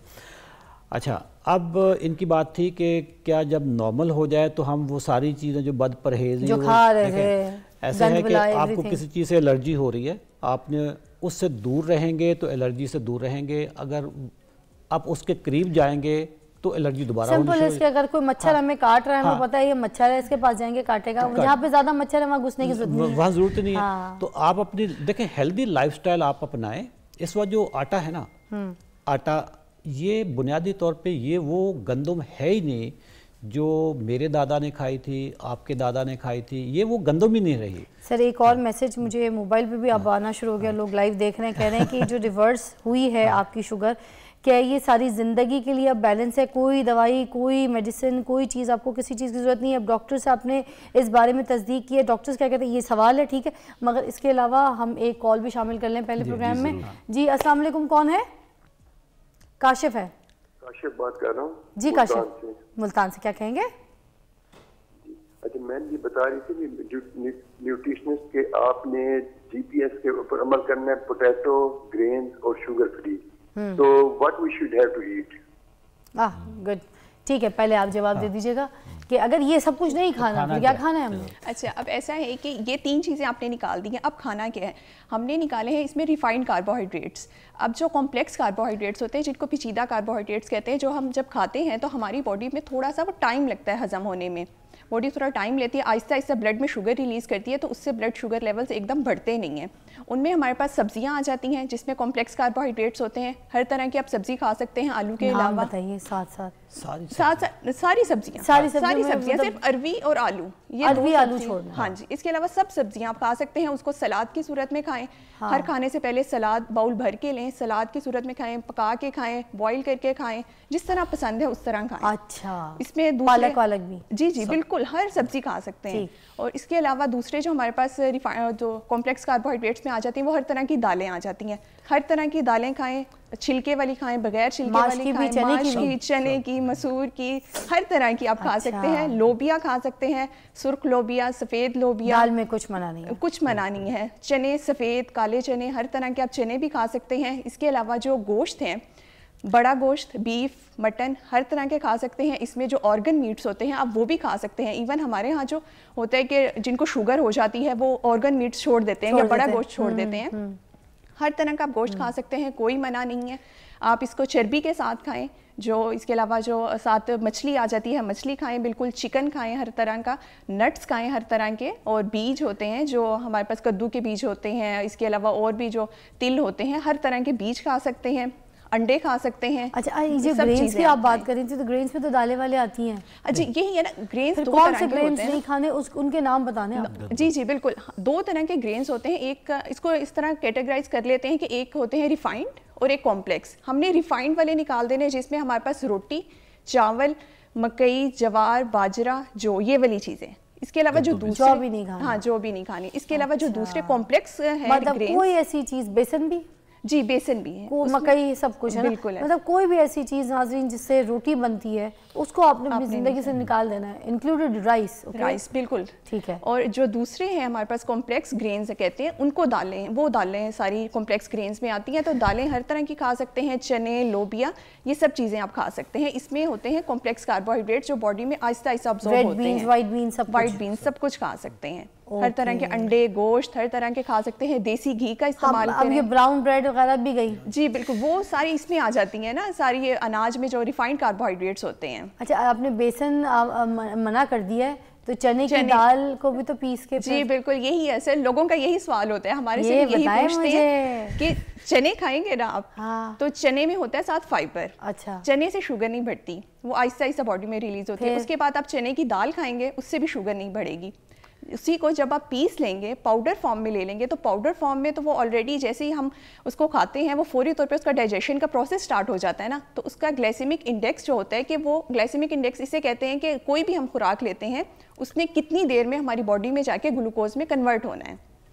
तो उसका जो पाउडर फॉर्म में चीज़ करेंगे ना, उसका ग्लाइसेमिक इंडेक्स बढ़ जाता है। कोई भी ऐसी रोटी नहीं है, कोई भी ऐसी चीज़ नहीं है जिसके साथ ये जो इतनी आपने सब्जियां बताई हैं उनको कोई निवाला नोश करके खा तो नहीं भैया? रोटी का ना हमारे यहाँ चूंकि एक कल्चर है ना, तो हम इसलिए कहते हैं तो इस कल्चर को थोड़ा शुगर के लिए कुछ तो दे खाने को। ऐसे कर लेना, कोई ऐसा ग्रेन दे दे जिससे रोटी बना के तो खा जाए।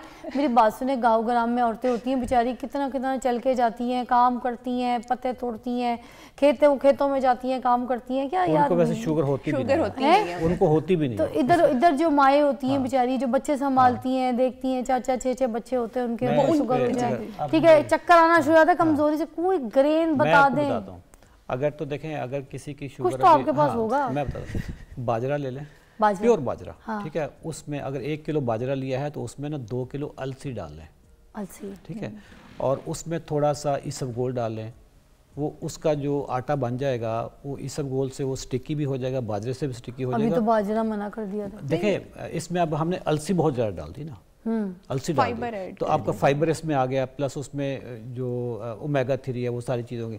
बाजरे का उसमें 1 पार्ट होगा, 2 पार्ट उसमें अलसी के होंगे। ये उन लोगों के लिए जो आदत से मजबूर हैं कि जी मैं रोटी के बगैर रह ही नहीं सकता, उनको हम करवा देते हैं। मैं भी कभी आप भी खा लेते हैं। किसी की ना इंडिविजुअल प्रेफरेंस होती है कि कोई कहते हैं, कोई एग्री कर जाते हैं कि हम छोड़ देंगे ना रोटी, तो कुछ पेशेंट्स होते हैं कि जो कहते हैं कि नहीं हमारा रोटी के बगैर गुजारा ही नहीं है, तो फिर उनको ऑप्शंस दी जाती हैं कि आप ये खा लें रोटी, इसके बाद अपनी थोड़ी सी वॉक और वर्जिश बढ़ा दें। अच्छा, ये इस तरह करके ताकि मैनेज करना आपको। दूसरी चीज़ ये है कि दरअसल जब ये आप डाइट और लाइफस्टाइल चेंज करेंगे, इससे सबसे बड़ा जो मैजिक आएगा ना वो आपकी बॉडी में आएगा। ये प्रोसेस फूड हो गई और ये जो हमने नो जीपीएस वाली चीज़ें बताई, ये सारी बॉडी में इन्फ्लेमेशन करती हैं। आपकी बाहर से जो दवाइयों की रिक्वायरमेंट है वो कम खत्म हो जाएगी। कैसे सब आपसे बात करती हूँ एक ब्रेक के बाद। हम आज बात कर रहे हैं कि शुगर जो है वो ख़त्म हो जाएगी, ज़िंदगी से ख़त्म हो जाएगी, वो कैसे, उसके बारे में हम यहाँ पे बात करें। शो देखते रहें।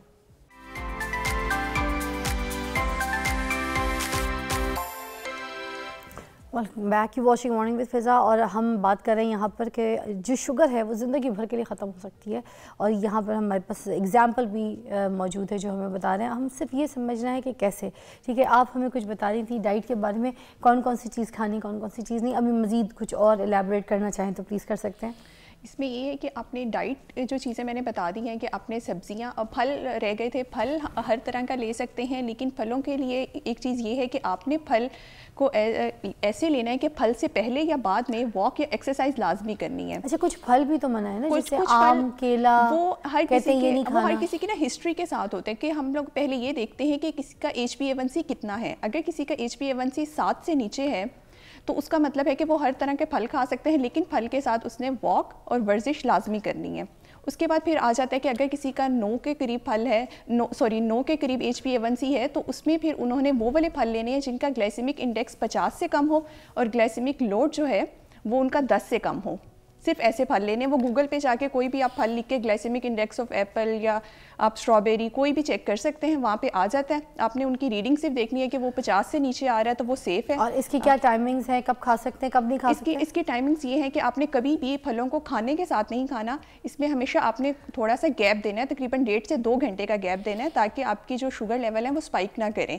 गैप के साथ खाएंगे तो वो आहिस्ता आहिस्ता, फाइबर के साथ खाएंगे। जूस नहीं लेना, जूस हर तरह का, किसी भी किस्म का नहीं, किसी भी किस्म का जूस, चाहे आप घर में उसको ताज़ा निकालें, चीनी के बगैर निकालें, लेकिन जूस आपने नहीं लेना। जूस कह लें कि वो कोल्ड ड्रिंक्स और जूस वो जहर हैं शुगर पेशेंट्स के लिए। वो फौरी तौर पे ना शुगर बढ़ाएंगे, फैटी लीवर करेंगे और हर तरह के मसाइल जो करेले का पानी होता है, करेले का जूस होता है, क्या इसको मिक्स किसी चीज़ के साथ करके, एप्पल जूस के साथ मिक्स करके क्या इसको पिया जा सकता है? Is it good for sugar?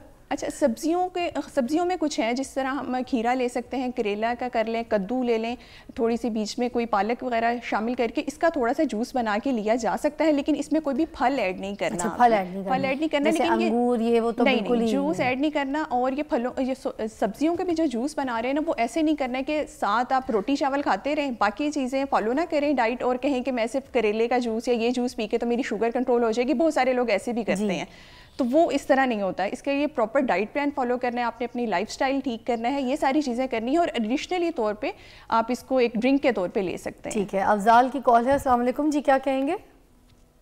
वालेकुम अस्सलाम जी, क्या हाल है? ठीक हो जी, अल्लाह का शुक्र। क्या पूछना चाहेंगे? सरगोदा से बोल रहा हूँ सर। मुझे 1 माह पहले पता चला शुगर का मुझे। अच्छा, कोई दवाई? मैंने ना इसका कोई इलाज नहीं किया। अब सिर्फ मैं 2 मील सुबह को और 2 मील शाम को वॉक करता हूँ और जौ की रोटी भी खाता हूँ। अच्छा, जौ की रोटी खाते हैं। मैंने ये पूछना था कि जौ जो मैं खा रहा हूँ, इससे मेरी पहले 265 थी और अब मेरी है ना 140। अच्छा, मैं डॉक्टर साहब से बात करवाती हूँ जी, आप बात कीजिएगा कैसर साहब। जी बिल्कुल, इसमें ये है कि इनका HbA1c देखना होगा कि वो किस रेंज में है। सेकेंडली ये है कि अगर ये फुली डाइट प्लान को फॉलो करेंगे, अब ये नहीं इन्होंने बताया कि ये दवाई के साथ थे या बगैर दवाई के लेवल से डिफरेंस। दवाई तो मेरे ख्याल से नहीं ले रहे क्योंकि 1 महीना पहले उन्होंने कहा मैंने इलाज नहीं करवाया। अगर दवाई नहीं ले रहे और उसके साथ ये लेवल आ रहा है तो ये मजीद इनके बेहतर हो सकते हैं। उसमें ये है कि वॉक वर्जिश थोड़ी बढ़ा लें, और इन्होंने जो डाइट प्लान बता रहे हैं कि जिसमें जौ की रोटी ले रहे हैं लेकिन उससे वर्जिश लाजमी करें फिर। अच्छा, तो फिर ये और मजीद बैलेंस। आप क्या कहना चाह रहे थे? फलों की बात कर रहे थे। मैं सारे फल खाता हूँ।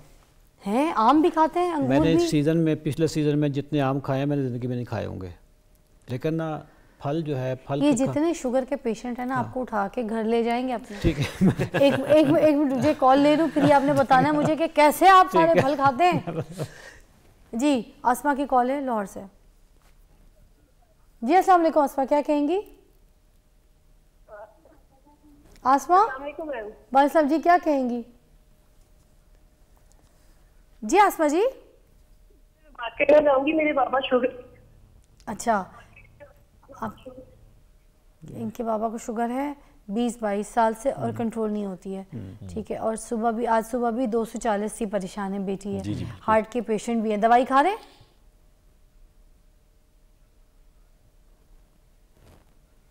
कट गई कॉल, दवाई भी खाते हैं। जी, इसमें मैं गाइड कर देता हूँ। इसमें यह कि इनके वाले साहब को शुगर 20-22 साल से है। अब उसमें हम टेलीविज़न पे बैठ के इस टाइम तो बहुत ज़्यादा गाइड नहीं कर पाएंगे।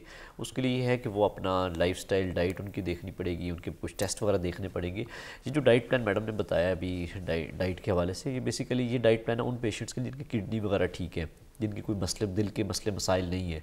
लेकिन बाज़-औक़ात कुछ पेशेंट्स को हमने इंडिविजुअलाइज़ करना होता है, जिनके देखना होता है वेट ज़्यादा कम तो नहीं है, और बहुत सारी चीज़ें देख के फिर डिसाइड करना होता है कि कौन से डाइट प्लान पे वो अमल कर सकते हैं। और ये जो डाइट प्लान है इस पर अगर अमल करेंगे तो इसके साथ दवाइयाँ नहीं खानी पड़ेंगी। और वो हम दवाइयाँ ऐसे नहीं छुड़वा सकते किसी को कि कह दें कि आज जब तक लाइफस्टाइल और डाइट ना चेंज हो, और सुपरविजन में किसी डॉक्टर से मशवरे के बगैर आप अमल करेंगे। अगर आप दवाई ले रहे हैं तो आपकी शुगर बहुत लो भी हो सकती है। अशरफ साहब ने भी तो आप सबसे मशवरा लिया और भी डॉक्टर से मशवरा लिया, ऐसी है ना? नहीं, मैं असल में ना, मैं पढ़ने वाला बहुत हूँ, मुझे, और हर चीज़ ना एविडेंस बेस्ड है। मैंने अपनी शुगर को बगैर किसी डॉक्टर की निगरानी में मैंने किया था। जब मैंने कर लिया और मैंने उसको 1 महीने तक उसको मैं देखता रहा, उसके बाद फिर मैंने जब लोगों को बताना था, और वो मेरी कॉम्पिटेंसी नहीं है, मैं डॉक्टर तो नहीं हूँ, उसके लिए फिर मैंने डॉक्टर्स की टीम, कैसर साहब, बाकी जो हमारे डॉक्टर हैं, इनको कहा कि क्योंकि दवाई छोड़ना, इंसुलिन छुड़वाना, ये बहुत ही सेंसिटिव काम है।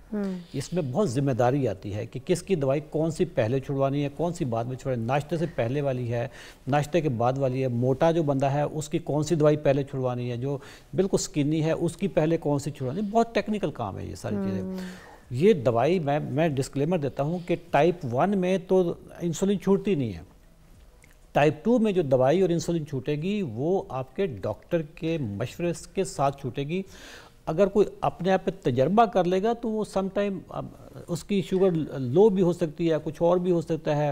अच्छा, ये जो हमारी डाइट है, अब किसी के गुर्दे ऑलरेडी ख़राब हैं, वो गोश्त का अब हम रिस्ट्रिक्ट कर देंगे, क्योंकि शुगर से गुर्दे ख़राब होते हैं। जब गुर्दे ख़राब हो गए, अब आप गोश्त नहीं खा सकेंगे, कुछ खाएंगे लेकिन कम खाएंगे, मगर कम मिकदार में कम मिकदार में। एक कॉल शामिल करते हैं, वाजिद तकवी साहब की कॉल है। अस्सलाम वालेकुम जी। वालेकुम अस्सलाम। टीवी का वॉल्यूम पहले पीछे बंद करवा दें, मुझे आवाज़ नहीं आ रही, मुझे आपकी आवाज़ नहीं आ रही, मेरी आवाज़ रिपीट हो रही है। वो डायबिटिक हैं। आप प्लीज़ इनसे मशवरा पूछ लीजिए। जितने भी लोग मुझे कॉल करें, टीवी का वॉल्यूम बंद करके प्लीज़ मुझे कॉल करें, वरना कॉल काटनी पड़ेगी। और भी लोग बहुत से लाइन में हैं जो अपना मशवरा करना चाहते हैं, बात करना चाहते हैं शुगर के लिए। आज हम शो कर रहे हैं जिसमें शुगर हमेशा के लिए ख़त्म हो सकती है, उसके ऊपर बात कर रहे हैं। और वाकई हो सकती है कि एग्जाम्पल भी हमारे साथ बैठे। आप आम खाते हैं, आप अंगूर खाते हैं, आप केला खा लेते हैं, खाता हूँ, मैं खजूर भी खाता हूँ। तो ये कैसे खा लेते हैं आप? जो फ्रूट है ना, पहली बात ये खुराक नहीं है, दिस एंटरटेनमेंट, दिस प्लेजर, तफरी है ये। तफरी की ना कीमत अदा करनी पड़ती है। कुछ तफरी ऐसी है जो आप उसके लिए कोई ज़्यादा कीमत नहीं है। मतलब जैसे अमरूद है, आप अमरूद खा लें कोई प्रॉब्लम नहीं होगा।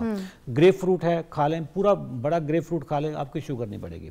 बट अगर आप आम खाएंगे, केला खाएंगे, खजूर खाएंगे, उसके लिए आपको जिम जाना पड़ेगा, वॉक करनी पड़ेगी। मैं आम काट के, उससे पहले मैं जॉगर पहनता हूँ। पहले मतलब आम खा रहा हूँ लेकिन पहले मैं जॉगर पहने हुए हैं। तैयारी पहले करते हैं। तरीकाकार है ना, तरीकाकार है ना, उसकी एक कॉस्ट है। उसके बाद मैं जिम जाऊंगा को 45 मिनट्स टू 1 आवर में उसका मतलब जिम करूंगा। हाँ। मुझे मेरी शुगर बिल्कुल नॉर्मल रहेगी। और जिम जाके कौन से क्या कार्डियो ज्यादा करते हैं, ट्रेडमिल ज्यादा करते हैं? मैं कार्डियो नहीं करता, स्ट्रेंथ ट्रेनिंग करते हैं। मैं स्ट्रेंथ ट्रेनिंग करता हूँ, रेजिस्टेंस ट्रेनिंग करता हूँ, मैं कार्डियो नहीं करता। कार्डियो में जस्ट वार्म अप करने के लिए करता हूँ क्योंकि मेरा ना weight, strength training is the best training, no doubt. Muscles बनने चाहिए आपकी पूरी बॉडी की। आप स्क्वाट्स लगाएं, डेडलिफ्ट, सारी चीजें करें। वो आम खाने की भी कीमत है, प्लस वो आपका एक इन्वेस्टमेंट भी है। जो एक्सरसाइज है that is your investment in your old age. आपकी उम्र के लिए, आपकी जिंदगी की इन्वेस्टमेंट, बिल्कुल इन्वेस्टमेंट है। अब हम आम खा के उधर ही लेट जाएं और ऊपर से फिर वो मीठी लस्सी भी पी लें, मीठी पी लें, छाछ की पी लें, लस्सियां पीना शुरू करें, कच्चा दूध पी लें, तो और उससे फिर आपकी शुगर तो होनी है ना। हमारी जो शुगर पाकिस्तान में बढ़ी हुई है ना, हमारी डाइटरी हैबिट्स की वजह से हुई है। ठीक है, पाकिस्तान इस टाइम दुनिया में नंबर 1 कर रहा है, डायबिटीज में नंबर 1 पे जा। नहीं अब नहीं करेगा। देखें ये जो आज अवेयरनेस प्रोग्राम है कि बापू ये हम बता रहे हैं कि एज एग्जांपल वो बैठे हैं और जिंदगी भर के लिए आपकी जो है ना खत्म हो सकती है शुगर।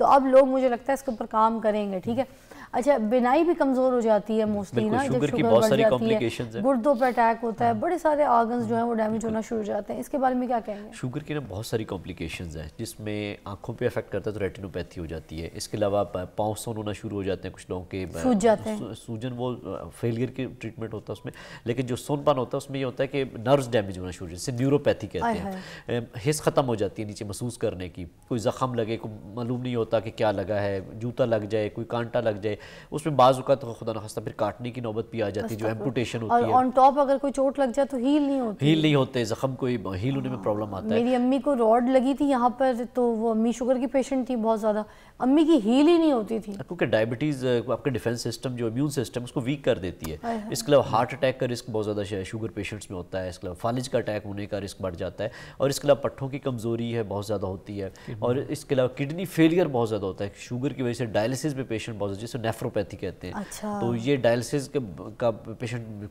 किडनी फेलियर का टॉप पे जो फेलियर वजह है वो डायबिटीज है, वो जड़ है, मतलब सारी बीमारियों की जड़ जो है वो शुगर है, कॉम्प्लिकेशन की जड़ है बिल्कुल। और ये जो शुगर होती है किस वजह से होती है? डाइट की वजह से, लाइफस्टाइल की वजह से, टेंशन लेने की वजह से। कुछ लोग कहते हैं कि टेंशन की वजह से जो है ना शुगर जन्म लेती है। क्या इस बात की भी सच्चाई है? इसमें मल्टीपल फैक्टर्स हैं। एक इसमें नंबर 1 फैक्टर तो है लाइफस्टाइल में उसमें नंबर 1 पे diet.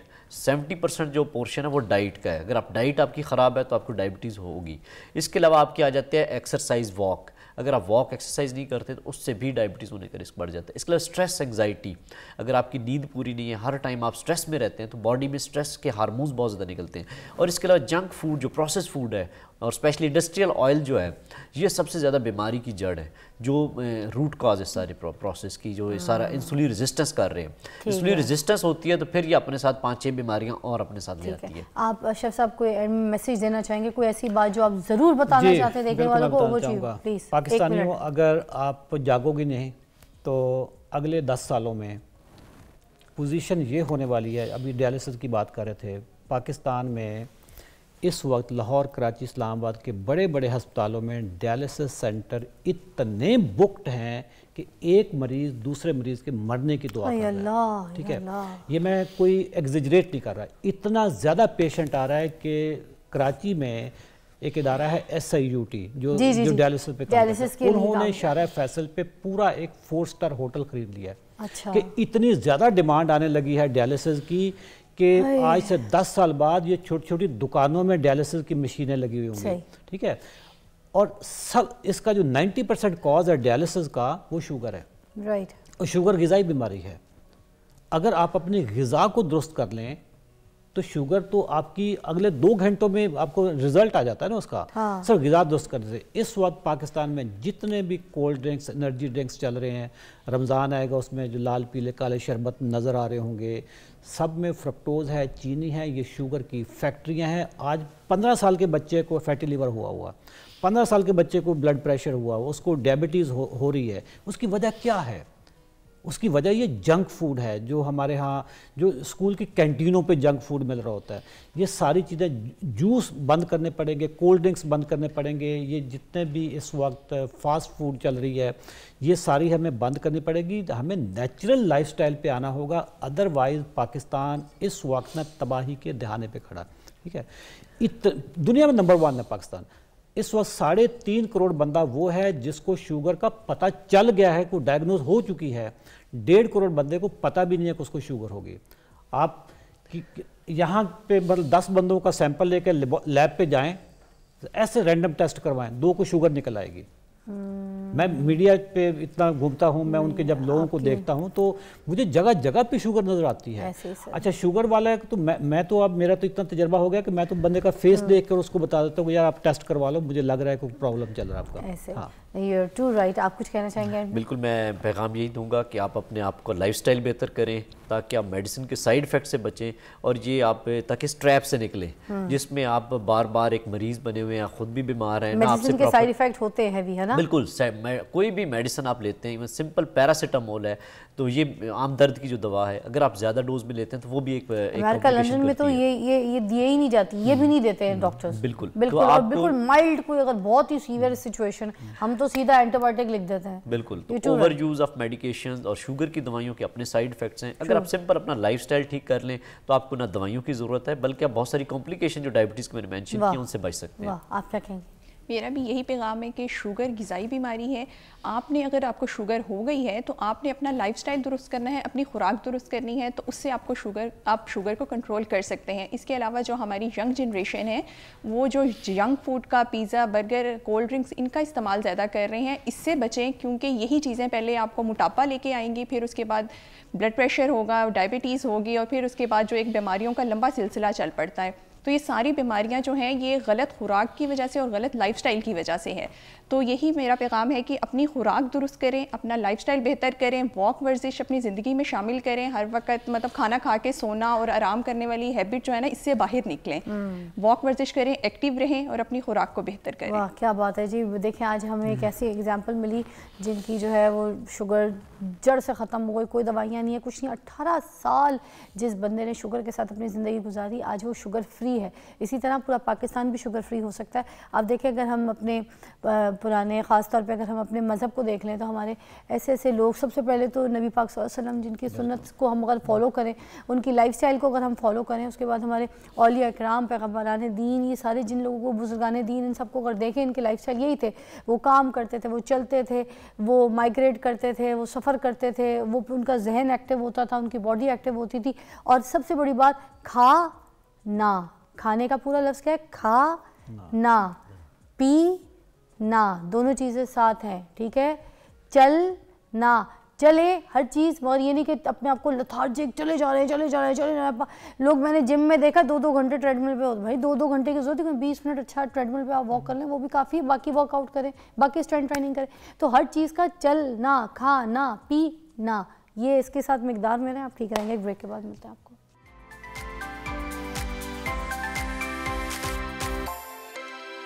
Welcome back, you watching morning with Fiza. Irfan sahab की कराची से कॉल थी, मैं चाहूँगी पहले उसके ऊपर बात कर लें, फिर जी। इरफान साहब के एक सवाल है कि वो डिनाइल मोड में, आप डिनाइल मोड में हैं लेकिन डायबिटीज़ डिनाइल मोड में नहीं है।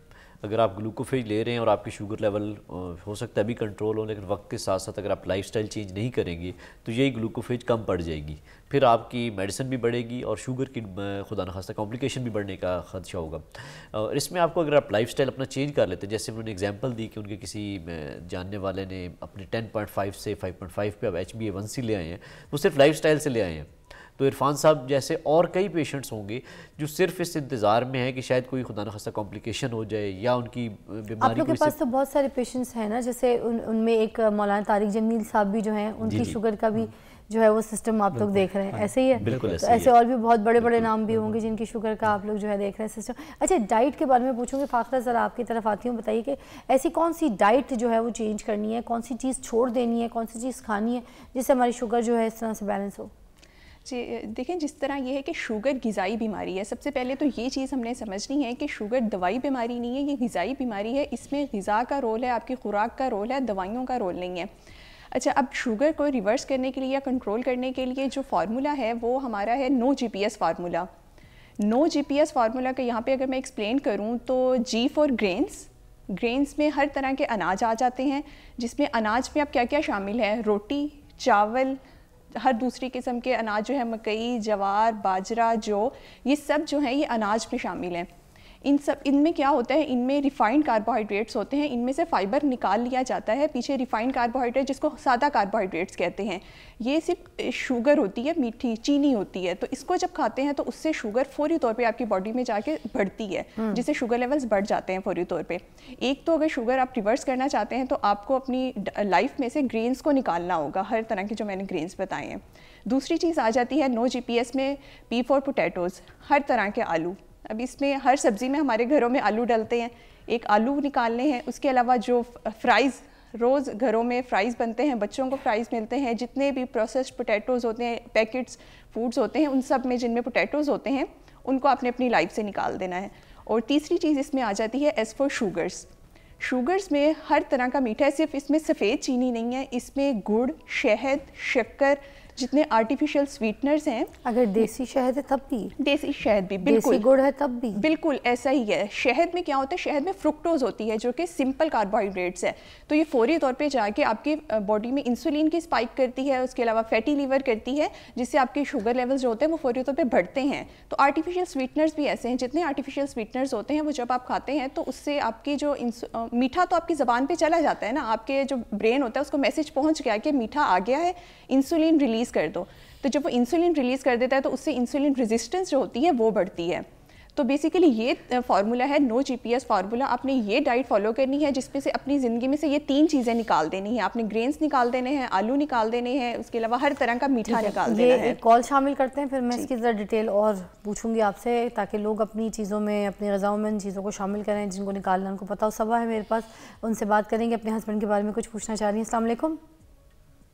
फिजा, कैसी हैं आप? ठीक ठाक। सबा, क्या पूछना चाहेंगी?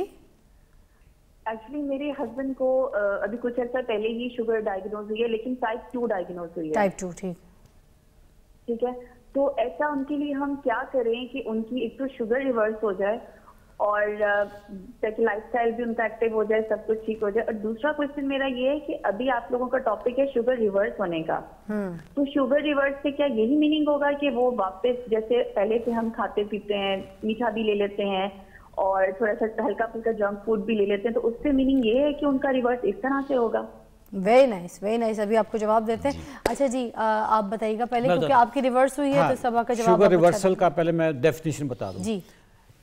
दवाइयों के बगैर अगर आपकी रीडिंग्स, शुगर की रीडिंग्स नॉर्मल आ रही हैं तो ये ग्लोबल डेफिनेशन है रिवर्सल की। ठीक। देखें, इंसुलिन के साथ भी नॉर्मल आती है, दवाइयों के साथ भी नॉर्मल आती है। अगर बगैर दवाइयों के, बगैर इंसुलिन के टाइप 2 अगर शुगर आपकी रीडिंग बिल्कुल नॉर्मल आ जाती है, आपका HbA1c 6 से नीचे आ गया, आपका फास्टिंग जो है 100 से नीचे आ गई, रैंडम आपकी 140 से नीचे आ गई, तो ये परफेक्ट लेवल है। इसी को रिवर्सल कहते हैं। ठीक है, रिवर्सल पॉपुलर टर्म है, रिमिशन जो है वो मेडिकल टर्म है। तो रिवर्सल रिमिशन दोनों एक ही चीज़ है, एक ही चीज़ है। अच्छा, अब इनकी बात थी कि क्या जब नॉर्मल हो जाए तो हम वो सारी चीज़ें जो बद परहेज़ जो खा रहे थे, ऐसे है कि आपको किसी चीज़ से एलर्जी हो रही है, आपने उससे दूर रहेंगे तो एलर्जी से दूर रहेंगे, अगर आप उसके करीब जाएंगे तो एलर्जी दोबारा होनी शुरू। सिंपल इसके अगर कोई मच्छर हमें काट रहा है, हमें पता है ये मच्छर है, इसके पास जाएंगे काटेगा, जहाँ पे ज्यादा मच्छर है वहाँ घुसने की जरूरत नहीं है, वहाँ जरूरत नहीं है। तो आप अपनी देखें हेल्दी लाइफस्टाइल आप अपनाएं। इस वक्त जो आटा है ना, आटा ये बुनियादी तौर पे ये वो गंदम है ही नहीं जो मेरे दादा ने खाई थी, आपके दादा ने खाई थी, ये वो गंदम ही नहीं रही। सर एक और मैसेज मुझे मोबाइल पे भी अब आना शुरू हो गया, लोग लाइव देख रहे हैं, कह रहे हैं कि जो रिवर्स हुई है आपकी शुगर, क्या ये सारी ज़िंदगी के लिए अब बैलेंस है? कोई दवाई, कोई मेडिसिन, कोई चीज़, आपको किसी चीज़ की ज़रूरत नहीं है। अब डॉक्टर से आपने इस बारे में तस्दीक की है, डॉक्टर्स क्या कहते हैं? ये सवाल है, ठीक है, मगर इसके अलावा हम एक कॉल भी शामिल कर लें पहले प्रोग्राम में। जी अस्सलाम वालेकुम, कौन है? काशिफ है। काशिफ बात कर रहा हूँ जी। काशिफ मुल्तान से, क्या कहेंगे? अच्छा, मैं ये बता रही थी कि न्यूट्रिशनिस्ट के आपने जीपीएस के ऊपर अमल करना है, पोटैटो, ग्रेन्स और शुगर फ्री, तो what we should have to eat? Good, ठीक है, पहले आप जवाब दे दीजिएगा। कि अगर ये सब कुछ नहीं खाना तो क्या खाना है हमने? अच्छा, अब ऐसा है कि ये 3 चीज़ें आपने निकाल दी हैं, अब खाना क्या है? हमने निकाले हैं इसमें रिफाइंड कार्बोहाइड्रेट्स। अब जो कॉम्प्लेक्स कार्बोहाइड्रेट्स होते हैं, जिनको पेचीदा कार्बोहाइड्रेट्स कहते हैं, जो हम जब खाते हैं तो हमारी बॉडी में थोड़ा सा वो टाइम लगता है हज़म होने में, बॉडी थोड़ा टाइम लेती है, आहिस्ता आहिस्ता ब्लड में शुगर रिलीज़ करती है, तो उससे ब्लड शुगर लेवल्स एकदम बढ़ते नहीं हैं। उनमें हमारे पास सब्जियां आ जाती हैं जिसमें कॉम्प्लेक्स कार्बोहाइड्रेट्स होते हैं। हर तरह की आप सब्जी खा सकते हैं, आलू के अलावा। बताइए सारी सब्जियां सिर्फ अरवी और आलू, ये अरवी आलू छोड़ना। हाँ जी, इसके अलावा सब सब्जियां आप खा सकते हैं। उसको सलाद की सूरत में खाएं। हर खाने से पहले सलाद बाउल भर के लें, सलाद की सूरत में खाएं, पका के खाएं, बॉईल करके खाएं, जिस तरह पसंद है उस तरह खाएं। अच्छा, इसमें पालक वालक भी? जी बिल्कुल, हर सब्जी खा सकते हैं। और इसके अलावा दूसरे जो हमारे पास जो कॉम्प्लेक्स कार्बोहाइड्रेट्स में आ जाती हैं, वो हर तरह की दालें आ जाती हैं। हर तरह की दालें खाएं, छिलके वाली खाएं, बगैर छिलके वाली खाएं, चने की, मसूर की, हर तरह की आप खा सकते हैं। लोबिया खा सकते हैं, सुर्ख लोबिया, सफ़ेद लोबिया। दाल में कुछ मना नहीं है? कुछ मना नहीं है। चने, सफ़ेद, काले चने, हर तरह के आप चने भी खा सकते हैं। इसके अलावा जो गोश्त हैं, बड़ा गोश्त, बीफ, मटन, हर तरह के खा सकते हैं। इसमें जो ऑर्गन मीट्स होते हैं आप वो भी खा सकते हैं। इवन हमारे यहाँ जो होता है कि जिनको शुगर हो जाती है वो ऑर्गन मीट्स छोड़ देते हैं या बड़ा गोश्त छोड़ देते हैं। हर तरह का आप गोश्त खा सकते हैं, कोई मना नहीं है। आप इसको चर्बी के साथ खाएं। जो इसके अलावा जो साथ मछली आ जाती है, मछली खाएं, बिल्कुल चिकन खाएं, हर तरह का नट्स खाएं, हर तरह के। और बीज होते हैं जो हमारे पास, कद्दू के बीज होते हैं, इसके अलावा और भी जो तिल होते हैं, हर तरह के बीज खा सकते हैं। अंडे खा सकते हैं। अच्छा, ये ग्रेन्स की आप बात कर रही थी, तो ग्रेन्स में तो दालें वाले आती हैं। अच्छा, यही है ना, ग्रेन्स दो कौन तरह से के ग्रेन्स होते हैं। नहीं खाने, उनके नाम बताने आप? जी बिल्कुल, 2 तरह के ग्रेन्स होते हैं। एक, इसको इस तरह कैटेगराइज कर लेते हैं कि एक होते हैं रिफाइंड और एक कॉम्प्लेक्स। हमने रिफाइंड वाले निकाल देने, जिसमें हमारे पास रोटी, चावल, मकई, जवार, बाजरा, जो ये वाली चीज़ें। इसके अलावा जो दूसरे, जो भी नहीं खानी। हाँ, जो भी नहीं खानी। इसके अलावा जो दूसरे कॉम्प्लेक्स है, मतलब कोई ऐसी चीज़, बेसन भी? जी, बेसन भी है, मकई, सब कुछ है बिल्कुल है। मतलब कोई भी ऐसी चीज़ नाज़रीन जिससे रोटी बनती है, उसको आपने अपनी ज़िंदगी से निकाल देना है, इंक्लूडेड राइस। राइस, बिल्कुल ठीक है। और जो दूसरे हैं हमारे पास कॉम्प्लेक्स ग्रेन्स कहते हैं, उनको दालें, वो दालें सारी कॉम्प्लेक्स ग्रेन्स में आती हैं। तो दालें हर तरह की खा सकते हैं, चने, लोबिया, ये सब चीज़ें आप खा सकते हैं। इसमें होते हैं कॉम्प्लेक्स कार्बोहाइड्रेट जो बॉडी में आहिस्ता आहिस्ता अब्सॉर्ब होते हैं। वाइट बीन्स, सब कुछ खा सकते हैं। हर तरह के अंडे, गोश्त, हर तरह के खा सकते हैं। देसी घी का इस्तेमाल करें। अब ये ब्राउन ब्रेड वगैरह भी गई? जी बिल्कुल, वो सारी इसमें आ जाती हैं ना, सारी ये अनाज में जो रिफाइंड कार्बोहाइड्रेट्स होते हैं। अच्छा, आपने बेसन मना कर दिया है, तो चने की दाल को भी तो पीस के? जी बिल्कुल, यही है सर, लोगों का यही सवाल होता है, हमारे से यही पूछते हैं कि चने खाएंगे ना आप? हाँ। तो चने में होता है साथ फाइबर। अच्छा। चने से शुगर नहीं बढ़ती, वो आहिस्ता आहिस्ता बॉडी में रिलीज होती है। उसके बाद आप चने की दाल खाएंगे, उससे भी शुगर नहीं बढ़ेगी। उसी को जब आप पीस लेंगे, पाउडर फॉर्म में ले लेंगे, तो पाउडर फॉर्म में तो वो ऑलरेडी जैसे ही हम उसको खाते हैं, वो फौरी तौर पे उसका डाइजेशन का प्रोसेस स्टार्ट हो जाता है ना। तो उसका ग्लाइसेमिक इंडेक्स जो होता है, कि वो ग्लाइसेमिक इंडेक्स इसे कहते हैं कि कोई भी हम खुराक लेते हैं, उसने कितनी देर में हमारी बॉडी में जाके ग्लूकोज में कन्वर्ट होना है। तो उसका जो पाउडर फॉर्म में चीज़ करेंगे ना, उसका ग्लाइसेमिक इंडेक्स बढ़ जाता है। कोई भी ऐसी रोटी नहीं है, कोई भी ऐसी चीज़ नहीं है जिसके साथ ये जो इतनी आपने सब्जियां बताई हैं, उनको कोई निवाला नोश करके खा तो नहीं भैया? रोटी का ना हमारे यहाँ चूंकि एक कल्चर है ना, तो हम इसलिए कहते हैं। तो इस कल्चर को थोड़ा शुगर के लिए कुछ तो दे खाने को। ऐसे कर लेना, कोई ऐसा ग्रेन दे दे जिससे रोटी बना के तो खा जाए। मेरी बात सुने, गाँव ग्राम में औरतें होती हैं बेचारी, कितना कितना चल के जाती हैं, काम करती हैं, पत्ते तोड़ती हैं, खेतों में जाती हैं, काम करती हैं। क्या यार, वैसे शुगर होती है, उनको होती भी नहीं। तो इधर जो माएँ होती हैं बेचारी, जो बच्चे संभालती हैं, देखती हैं, 4-4, 6-6 बच्चे होते हैं उनके, वो शुगर हो जाए, ठीक है, चक्कर आना शुरू होता है, कमजोरी से। कोई ग्रेन बता दें अगर, तो देखें, अगर किसी की शुगर कुछ तो आपके पास होगा। मैं बता दूं, बाजरा ले लें, प्योर बाजरा, ठीक है। उसमें अगर 1 किलो बाजरा लिया है, तो उसमें ना 2 किलो अलसी डाल लें, अलसी, ठीक है। और उसमें थोड़ा सा इसबगोल डाल लें, वो उसका जो आटा बन जाएगा, वो इसबगोल से वो स्टिकी भी हो जाएगा, बाजरे से भी स्टिकी हो जाएगा। अभी तो बाजरा मना कर दिया था। देखिए, इसमें अब हमने अलसी बहुत ज़्यादा डाल दी ना, अलसी डाल दी, तो आपका फाइबर इसमें आ गया, प्लस उसमें जो ओमेगा 3 है, वो सारी चीज़ें होंगी।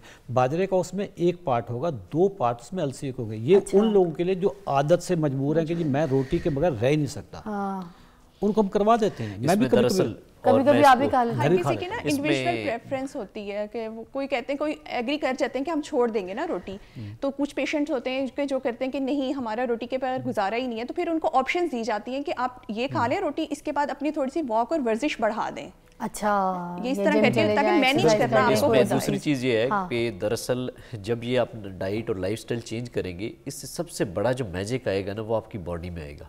ये प्रोसेस फूड हो गई और ये जो हमने नो जीपीएस वाली चीज़ें बताई, ये सारी बॉडी में इन्फ्लेमेशन करती हैं। आपकी बाहर से जो दवाइयों की रिक्वायरमेंट है वो कम खत्म हो जाएगी। कैसे सब आपसे बात करती हूँ एक ब्रेक के बाद।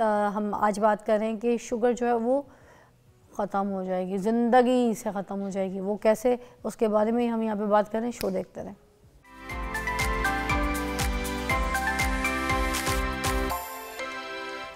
Welcome back, you watching morning with Fiza. और हम बात कर रहे हैं यहाँ पर कि जो शुगर है वो ज़िंदगी भर के लिए ख़त्म हो सकती है। और यहाँ पर हमारे पास एग्जाम्पल भी मौजूद है जो हमें बता रहे हैं। हम सिर्फ ये समझना है कि कैसे, ठीक है। आप हमें कुछ बता रही थी डाइट के बारे में, कौन कौन सी चीज़ खानी, कौन कौन सी चीज़ नहीं। अभी मज़ीद कुछ और एलैबोरेट करना चाहें तो प्लीज़ कर सकते हैं। इसमें ये है कि आपने डाइट जो चीज़ें मैंने बता दी हैं कि आपने सब्जियां और फल रह गए थे, फल हर तरह का ले सकते हैं, लेकिन फलों के लिए एक चीज़ ये है कि आपने फल को ऐसे लेना है कि फल से पहले या बाद में वॉक या एक्सरसाइज लाजमी करनी है। अच्छा, कुछ फल भी तो मना है ना, कुछ आम, केला, वो हर किसी ये नहीं खाना। वो हर किसी की ना हिस्ट्री के साथ होते हैं कि हम लोग पहले ये देखते हैं कि किसी का HbA1c कितना है। अगर किसी का HbA1c 7 से नीचे है तो उसका मतलब है कि वो हर तरह के फल खा सकते हैं, लेकिन फल के साथ उसने वॉक और वर्जिश लाजमी करनी है। उसके बाद फिर आ जाता है कि अगर किसी का 9 के करीब फल है, 9 के करीब HbA1c है, तो उसमें फिर उन्होंने वो वाले फल लेने हैं जिनका ग्लाइसेमिक इंडेक्स 50 से कम हो और ग्लाइसेमिक लोड जो है वो उनका 10 से कम हो। सिर्फ ऐसे फल लेने। वो गूगल पे जाके कोई भी आप फल लिख के ग्लाइसेमिक इंडेक्स ऑफ एप्पल या आप स्ट्रॉबेरी कोई भी चेक कर सकते हैं, वहाँ पे आ जाता है। आपने उनकी रीडिंग सिर्फ देखनी है कि वो 50 से नीचे आ रहा है तो वो सेफ़ है। और इसकी क्या टाइमिंग्स है, कब खा सकते हैं, कब नहीं खा सकते? इसकी टाइमिंग्स ये है कि आपने कभी भी फलों को खाने के साथ नहीं खाना। इसमें हमेशा आपने थोड़ा सा गैप देना है, तकरीबन 1.5 से 2 घंटे का गैप देना है, ताकि आपकी जो शुगर लेवल है वो स्पाइक ना करें। गैप के साथ खाएंगे तो वो आहिस्ता आहिस्ता, फाइबर के साथ खाएंगे। जूस नहीं लेना, जूस हर तरह का, किसी भी किस्म का नहीं, किसी भी किस्म का जूस, चाहे आप घर में उसको ताज़ा निकालें, चीनी के बगैर निकालें, लेकिन जूस आपने नहीं लेना। जूस कह लें कि वो कोल्ड ड्रिंक्स और जूस वो जहर हैं शुगर पेशेंट्स के लिए। वो फौरी तौर पे ना शुगर बढ़ाएंगे, फैटी लीवर करेंगे और हर तरह के मसाइल जो ये जो करेले का पानी होता है, करेले का जूस होता है, क्या इसको मिक्स किसी चीज़ के साथ करके, एप्पल जूस के साथ मिक्स करके क्या इसको पिया जा सकता है? Is it good for sugar? अच्छा, सब्जियों में कुछ है, जिस तरह हम खीरा ले सकते हैं, करेला का कर लें, कद्दू ले लें, थोड़ी सी बीच में कोई पालक वगैरह शामिल करके इसका थोड़ा सा जूस बना के लिया जा सकता है, लेकिन इसमें कोई भी फल ऐड नहीं करना। अच्छा, फल ऐड नहीं करना, लेकिन अंगूर ये वो तो बिल्कुल ही जूस ऐड नहीं करना। और ये फलों, ये सब्जियों के भी जो जूस बना रहे हैं ना, वो ऐसे नहीं करना है कि साथ आप रोटी चावल खाते रहें, बाकी चीज़ें फॉलो ना करें डाइट, और कहें कि मैं सिर्फ करेले का जूस या ये जूस पी के तो मेरी शुगर कंट्रोल हो जाएगी। बहुत सारे लोग ऐसे भी करते हैं, तो वो इस तरह नहीं होता है। इसके लिए प्रॉपर डाइट प्लान फॉलो करना है, आपने अपनी लाइफस्टाइल ठीक करना है, ये सारी चीज़ें करनी है। और एडिशनली तौर पे आप इसको एक ड्रिंक के तौर पे ले सकते हैं। ठीक है, अफजाल की कॉल है। अस्सलाम वालेकुम जी, क्या कहेंगे? वालेकुम अस्सलाम जी, क्या हाल है? ठीक हो? जी अल्लाह का शुक्र। क्या पूछना चाहेंगे? सरगोदा से बोल रहा हूँ सर। मुझे 1 माह पहले पता चला शुगर का मुझे। अच्छा, कोई दवाई? मैंने ना इसका कोई इलाज नहीं किया। अब सिर्फ मैं 2 मील सुबह के और 2 मील शाम को वॉक करता हूँ और जौ की रोटी भी खाता हूँ। अच्छा, जौ की रोटी खाते? मैंने ये पूछना था कि जौ जो मैं खा रहा हूँ इससे मेरे पहले 265 थी और अब मेरी है ना 140। अच्छा, मैं डॉक्टर साहब से बात करवाती हूँ। जी आप बात कीजिएगा कैसर साहब। जी बिल्कुल। इसमें यह है कि इनका HbA1c देखना होगा कि वो किस रेंज में है। सेकेंडली ये है कि अगर ये फुली डाइट प्लान को फॉलो करेंगे, अब ये नहीं इन्होंने बताया कि ये दवाई के साथ थे या बगैर दवाई के लेवल से डिफरेंस। दवाई तो मेरे ख्याल से नहीं ले रहे, क्योंकि 1 महीना पहले उन्होंने कहा मैंने इलाज नहीं करवाया। अगर दवाई नहीं ले रहे और उसके साथ ये लेवल आ रहा है तो ये मजीद इनके बेहतर हो सकते हैं। उसमें ये है कि वॉक वर्जिश थोड़ी बढ़ा लें, और इन्होंने जो डाइट प्लान बता रहे हैं कि जिसमें जौ की रोटी ले रहे, लेकिन उससे वर्जिश लाजमी करें फिर। अच्छा, तो फिर ये और मजीद बैलेंस। आप क्या कहना चाह रहे थे? फलों की बात कर रहे थे। मैं सारे फल खाता हूँ। हैं, आम भी खाते हैं, अंगूर मैंने भी? सीज़न में, पिछले सीज़न में जितने आम खाए हैं मैंने ज़िंदगी में नहीं खाए होंगे, लेकिन ना फल जो है, फल ये जितने शुगर के पेशेंट हैं ना, आपको उठा के घर ले जाएंगे अपने। ठीक है। एक मिनट मुझे कॉल ले लूँ, फिर आपने बताना है मुझे कि कैसे आप सारे फल खाते हैं। जी, आसमा की कॉल है लाहौर से। जी अस्सलाम वालेकुम आसमा, क्या कहेंगी? आसमा वालेकुम जी, क्या कहेंगी? जी आसमा जी, बात करना चाहूंगी। मेरे पापा शुगर। अच्छा, आप इनके बाबा को शुगर है 20-22 साल से और कंट्रोल नहीं होती है, ठीक है। और सुबह भी, आज सुबह भी 240 थी, परेशान है बेटी है, हार्ट के पेशेंट भी है, दवाई खा रहे?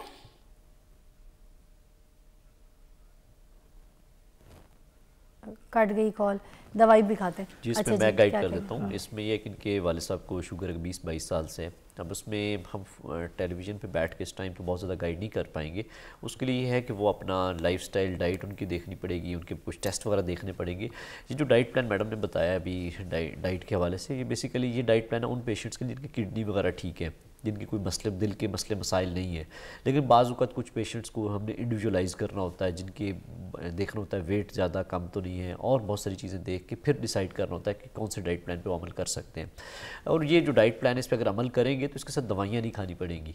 और वो हम दवाइयाँ ऐसे नहीं छुड़वा सकते किसी को कि कह दें कि आज जब तक लाइफस्टाइल और डाइट ना चेंज हो, और सुपरविजन में किसी डॉक्टर से मशवरे के बगैर आप अमल करेंगे। अगर आप दवाई ले रहे हैं तो आपकी शुगर बहुत लो भी हो सकती है। अशरफ साहब ने भी तो आप सबसे मशवरा लिया और भी डॉक्टर से मशवरा लिया, ऐसी है ना? नहीं, मैं असल में ना, मैं पढ़ने वाला बहुत हूँ मुझे, और हर चीज़ ना एविडेंस बेस्ड है। मैंने अपनी शुगर को बगैर किसी डॉक्टर की निगरानी में मैंने किया था। जब मैंने कर लिया और मैंने उसको 1 महीने तक उसको मैं देखता रहा, उसके बाद फिर मैंने जब लोगों को बताना था, और वो मेरी कॉम्पिटेंसी नहीं है, मैं डॉक्टर तो नहीं हूँ, उसके लिए फिर मैंने डॉक्टर्स की टीम, कैसर साहब, बाकी जो हमारे डॉक्टर हैं, इनको कहा कि क्योंकि दवाई छोड़ना, इंसुलिन छुड़वाना, ये बहुत ही सेंसिटिव काम है। इसमें बहुत जिम्मेदारी आती है कि किसकी दवाई कौन सी पहले छुड़वानी है, कौन सी बाद में छुड़वानी, नाश्ते से पहले वाली है, नाश्ते के बाद वाली है, मोटा जो बंदा है उसकी कौन सी दवाई पहले छुड़वानी है, जो बिल्कुल स्किनी है उसकी पहले कौन सी छुड़वानी। बहुत टेक्निकल काम है ये सारी चीज़ें। ये दवाई मैं डिस्क्लेमर देता हूँ कि टाइप 1 में तो इंसुलिन छूटती नहीं है। टाइप 2 में जो दवाई और इंसुलिन छूटेगी वो आपके डॉक्टर के मशवरे के साथ छूटेगी।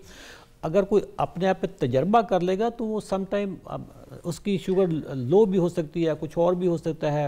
अच्छा, ये जो हमारी डाइट है, अब किसी के गुर्दे ऑलरेडी ख़राब हैं, वो गोश्त का अब हम रिस्ट्रिक्ट कर देंगे, क्योंकि शुगर से गुर्दे ख़राब होते हैं। जब गुर्दे ख़राब हो गए, अब आप गोश्त नहीं खा सकेंगे, कुछ खाएंगे लेकिन मगर कम मिकदार में खाएंगे। एक कॉल शामिल करते हैं, वाजिद तकवी साहब की कॉल है। अस्सलाम वालेकुम। जी वालेकुम अस्सलाम। टीवी का वॉल्यूम पहले पीछे बंद करवा दें, मुझे आवाज़ नहीं आ रही, मुझे आपकी आवाज़ नहीं आ रही, मेरी आवाज़ रिपीट हो रही है। वो डायबिटिक हैं। आप प्लीज़ इनसे मशवरा पूछ लीजिए। जितने भी लोग मुझे कॉल करें, टीवी का वॉल्यूम बंद करके प्लीज़ मुझे कॉल करें, वरना कॉल काटनी पड़ेगी। और भी लोग बहुत से लाइन में हैं जो अपना मशवरा करना चाहते हैं, बात करना चाहते हैं शुगर के लिए। आज हम शो कर रहे हैं जिसमें शुगर हमेशा के लिए ख़त्म हो सकती है, उसके ऊपर बात कर रहे हैं। और वाकई हो सकती है कि एग्जाम्पल भी हमारे साथ बैठे। आप आम खाते हैं, आप अंगूर खाते हैं, आप केला खा लेते हैं, खाता हूँ, मैं खजूर भी खाता हूँ, तो ये कैसे खा लेते हैं आप? जो फ्रूट है ना, पहली बात ये खुराक नहीं है, दिस एंटरटेनमेंट, दिस प्लेजर, तफरी है ये। तफरी की ना कीमत अदा करनी पड़ती है। कुछ तफरी ऐसी है जो आप उसके लिए कोई ज़्यादा कीमत नहीं है। मतलब जैसे अमरूद है, आप अमरूद खा लें कोई प्रॉब्लम नहीं होगा। ग्रेप फ्रूट है, खा लें, पूरा बड़ा ग्रेप फ्रूट खा लें, आपकी शुगर नहीं बढ़ेगी। बट अगर आप आम खाएंगे, केला खाएंगे, खजूर खाएंगे, उसके लिए आपको जिम जाना पड़ेगा, वॉक करनी पड़ेगी। मैं आम काट के, उससे पहले मैं जॉगर पहनता हूँ। पहले मतलब आम खा रहा हूँ लेकिन पहले मैं जॉगर पहने हुए हैं। तैयारी पहले करते हैं। तरीकाकार है ना, उसकी एक कॉस्ट है। उसके बाद मैं जिम जाऊंगा को 45 मिनट्स टू 1 आवर में उसका मतलब जिम करूंगा। हाँ। मुझे मेरी शुगर बिल्कुल नॉर्मल रहेगी। और जिम जाके कौन से क्या कार्डियो ज्यादा करते हैं, ट्रेडमिल ज्यादा करते हैं? मैं कार्डियो नहीं करता, स्ट्रेंथ ट्रेनिंग करते हैं। मैं स्ट्रेंथ ट्रेनिंग करता हूँ, रेजिस्टेंस ट्रेनिंग करता हूँ, मैं कार्डियो नहीं करता। कार्डियो में जस्ट वार्म अप करने के लिए करता हूँ, क्योंकि मेरा ना weight, strength training is the best training, no doubt. Muscles बनने चाहिए आपकी पूरी बॉडी की। आप स्क्वाट्स लगाएं, डेडलिफ्ट करें, सारी चीजें करें। वो आम खाने की भी कीमत है, प्लस वो आपका एक इन्वेस्टमेंट भी है। जो एक्सरसाइज है, that is your investment in your old age. आपकी उम्र के लिए, आपकी जिंदगी की इन्वेस्टमेंट, बिल्कुल इन्वेस्टमेंट है। अब हम आम खा के उधर ही लेट जाएं, और ऊपर से फिर वो मीठी लस्सी भी पी लें, मीठी पी लें, छाछ भी पी लें, लस्सियां पीना शुरू करें, कच्चा दूध पी लें, तो उससे फिर आपकी शुगर तो होनी है ना। हमारी जो शुगर पाकिस्तान में बढ़ी हुई है ना, हमारी डाइटरी हैबिट्स की वजह से हुई है। ठीक है, पाकिस्तान इस टाइम ना दुनिया में नंबर 1 कर रहा है, डायबिटीज में नंबर 1 पे। नहीं, अब नहीं करेगा। देखें, ये जो आज अवेयरनेस प्रोग्राम है कि बापू, ये हम बता रहे हैं कि एज एग्जाम्पल वो बैठे हैं और जिंदगी भर के लिए आपकी जो है ना ख़त्म हो सकती है शुगर। तो अब लोग, मुझे लगता है, इसके ऊपर काम करेंगे। ठीक है, अच्छा, बिनाई भी कमज़ोर हो जाती है मोस्टली ना, जब शुगर बढ़ जाती है, गुर्दों पर अटैक होता है, बड़े सारे ऑर्गन्स जो हैं वो डैमेज होना शुरू हो जाते हैं, इसके बारे में क्या कहेंगे? शुगर की ना बहुत सारी कॉम्प्लिकेशंस हैं, जिसमें आंखों पे अफेक्ट करता है तो रेटिनोपैथी हो जाती है। इसके अलावा पाँव सून होना शुरू हो जाते हैं, कुछ लोगों के सूज जाते हैं, सूजन वो फेलियर की ट्रीटमेंट होता है उसमें, लेकिन जो सोनपान होता है उसमें ये होता है कि नर्व्स डैमेज होना शुरू हो जाते हैं, न्यूरोपैथी कहते हैं, हिस्स ख़त्म हो जाती है नीचे महसूस करने की, कोई ज़ख़म लगे, कोई मालूम नहीं होता कि क्या लगा है, जूता लग जाए, कोई कांटा लग जाए, उसमें बाज़ औक़ात तो खुदा न खास्ता फिर काटने की नौबत भी आ जाती है, जो एम्पुटेशन होती है। ऑन टॉप अगर कोई चोट लग जाए तो हील नहीं होती, हील नहीं होते, ज़ख़म कोई हील होने में प्रॉब्लम आता है। मेरी अम्मी को रॉड लगी थी यहाँ पर, तो वो अम्मी शुगर की पेशेंट थी बहुत ज़्यादा, अम्मी की हील ही नहीं होती थी, क्योंकि डायबिटीज़ आपका डिफेंस सिस्टम जो इम्यून सिस्टम उसको वीक कर देती है। इसके अलावा हार्ट अटैक का रिस्क बहुत ज़्यादा शुगर पेशेंट्स में होता है, इसके अलावा फालिज का अटैक होने का रिस्क बढ़ जाता है, और इसके अलावा पट्ठों की कमज़ोरी है बहुत ज़्यादा होती है, और इसके अलावा किडनी फेलियर बहुत ज़्यादा होता है शुगर की वजह से। डायलिसिस में पेशेंट बहुत ज़्यादा, जिसे नेफ्रोपैथी कहते हैं। अच्छा। तो ये डायलिसिस का पेशेंट किडनी फेलियर का टॉप पे जो फेलियर है वजह है वो शुगर है, वो जड़ है, मतलब सारी बीमारियों की जड़ जो है वो शुगर है, कॉम्प्लिकेशन की जड़ है बिल्कुल। और ये जो शुगर होती है किस वजह से होती है? डाइट की वजह से, लाइफस्टाइल की वजह से, टेंशन लेने की वजह से? कुछ लोग कहते हैं कि टेंशन की वजह से जो है ना शुगर जन्म लेती है, क्या इस बात की भी सच्चाई है? इसमें मल्टीपल फैक्टर्स हैं। एक इसमें नंबर 1 फैक्टर तो है लाइफस्टाइल। लाइफस्टाइल में उसमें नंबर 1 पे डाइट, 70% जो पोर्शन है वो डाइट का है। अगर आप डाइट आपकी ख़राब है तो आपको डायबिटीज़ होगी। इसके अलावा आपके आ जाते हैं एक्सरसाइज, वॉक। अगर आप वॉक एक्सरसाइज नहीं करते तो उससे भी डायबिटीज़ होने का रिस्क बढ़ जाता है। इसके अलावा स्ट्रेस, एंग्जाइटी, अगर आपकी नींद पूरी नहीं है, हर टाइम आप स्ट्रेस में रहते हैं तो बॉडी में स्ट्रेस के हार्मोन्स बहुत ज़्यादा निकलते हैं। और इसके अलावा जंक फूड, जो प्रोसेस फूड है, और स्पेशली इंडस्ट्रियल ऑयल जो है, ये सबसे ज़्यादा बीमारी की जड़ है, जो रूट कॉज है सारे प्रोसेस की, जो ये सारा इंसुलिन रेजिस्टेंस कर रहे हैं। इंसुलिन रेजिस्टेंस होती है तो फिर ये अपने साथ 5-6 बीमारियां और अपने साथ ले आती है। आप शेफ साहब कोई मैसेज देना चाहेंगे, कोई ऐसी बात जो आप ज़रूर बताना चाहते हैं देखने वालों को? वो प्लीज़। पाकिस्तानियों, अगर आप जागोगे नहीं तो अगले 10 सालों में पोजीशन ये होने वाली है। अभी डायलिसिस की बात कर रहे थे, पाकिस्तान में इस वक्त लाहौर, कराची, इस्लामाबाद के बड़े बड़े हस्पतालों में डायलिसिस सेंटर इतने बुक्ड हैं कि एक मरीज़ दूसरे मरीज़ के मरने की दुआ कर रहा है। ठीक है, ये मैं कोई एग्जेजरेट नहीं कर रहा, इतना ज़्यादा पेशेंट आ रहा है कि कराची में एक इदारा है SIUT जो डायलिसिस पे काम करता है, उन्होंने शारा फैसल पे पूरा एक 4 स्टार होटल खरीद लिया है। अच्छा। कि इतनी ज़्यादा डिमांड आने लगी है डायलिसिस की कि आज से 10 साल बाद ये छोटी छोटी दुकानों में डायलिसिस की मशीनें लगी हुई होंगी। ठीक है, और सब इसका जो 90% कॉज है डायलिसिस का वो शुगर है।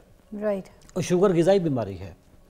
अगर आप अपनी ग़िज़ा को दुरुस्त कर लें तो शुगर तो आपकी अगले 2 घंटों में आपको रिजल्ट आ जाता है ना उसका। हाँ। सर ग़िज़ा दुरुस्त करने से इस वक्त पाकिस्तान में जितने भी कोल्ड ड्रिंक्स, एनर्जी ड्रिंक्स चल रहे हैं, रमज़ान आएगा उसमें जो लाल पीले काले शरबत नज़र आ रहे होंगे, सब में फ्रक्टोज़ है, चीनी है, ये शुगर की फैक्ट्रियाँ हैं। आज 15 साल के बच्चे को फैटी लिवर हुआ, 15 साल के बच्चे को ब्लड प्रेशर हुआ, उसको डायबिटीज़ हो रही है। उसकी वजह क्या है?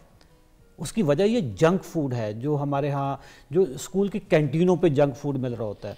ये सारी चीज़ें, जूस बंद करने पड़ेंगे, कोल्ड ड्रिंक्स बंद करने पड़ेंगे, ये जितने भी इस वक्त फास्ट फूड चल रही है ये सारी हमें बंद करनी पड़ेगी। हमें नेचुरल लाइफस्टाइल पे आना होगा, अदरवाइज़ पाकिस्तान इस वक्त में तबाही के दहाने पे खड़ा। ठीक है, दुनिया में नंबर 1 है पाकिस्तान। इस वक्त 3.5 करोड़ बंदा वो है जिसको शुगर का पता चल गया है, को डायग्नोज हो चुकी है। 1.5 करोड़ बंदे को पता भी नहीं है कि उसको शुगर होगी। आप यहाँ पे मतलब 10 बंदों का सैंपल लेकर लैब पे जाएं, ऐसे रैंडम टेस्ट करवाएं, 2 को शुगर निकल आएगी। मैं मीडिया पे इतना घूमता हूँ, मैं उनके जब लोगों को देखता हूँ तो मुझे जगह जगह पे शुगर नज़र आती है। अच्छा, शुगर वाला है तो मैं तो अब मेरा तो इतना तजर्बा हो गया कि मैं तो बंदे का फेस देख कर उसको बता देता हूँ यार आप टेस्ट करवा लो, मुझे लग रहा है कोई प्रॉब्लम चल रहा है आपका। हाँ, You're too right। आप कुछ कहना चाहेंगे? बिल्कुल, मैं पैगाम यही दूंगा कि आप अपने आप को लाइफस्टाइल बेहतर करें ताकि आप मेडिसिन के साइड इफेक्ट से बचें, और ये आप ताकि इस ट्रैप से निकलें जिसमें आप बार बार एक मरीज बने हुए हैं, खुद भी बीमार हैं। मेडिसिन के साइड इफेक्ट होते हैं हैवी, है ना? बिल्कुल, कोई भी मेडिसिन आप लेते हैं, सिंपल पैरासीटामोल है तो ये आम दर्द की जो दवा है, अगर आप ज़्यादा डोज में लेते हैं तो वो भी एक लंदन में तो ये दिए ही नहीं जाती, ये भी नहीं देते हैं डॉक्टर्स। बिल्कुल बिल्कुल, और बिल्कुल माइल्ड कोई अगर बहुत ही सीवियर सिचुएशन, हम तो सीधा एंटीबायोटिक लिख देते हैं। बिल्कुल, तो ओवर यूज ऑफ मेडिकेशन और शुगर की दवाइयों के अपने साइड इफेक्ट्स हैं। अगर आप सिंपल अपना लाइफस्टाइल ठीक कर लें तो आपको ना दवाइयों की जरूरत है, बल्कि आप बहुत सारी कॉम्प्लिकेशन जो डायबिटीज की मैंने मेंशन की उनसे बच सकते हैं। आप क्या कहेंगे? मेरा भी यही पैगाम है कि शुगर ग़िज़ाई बीमारी है।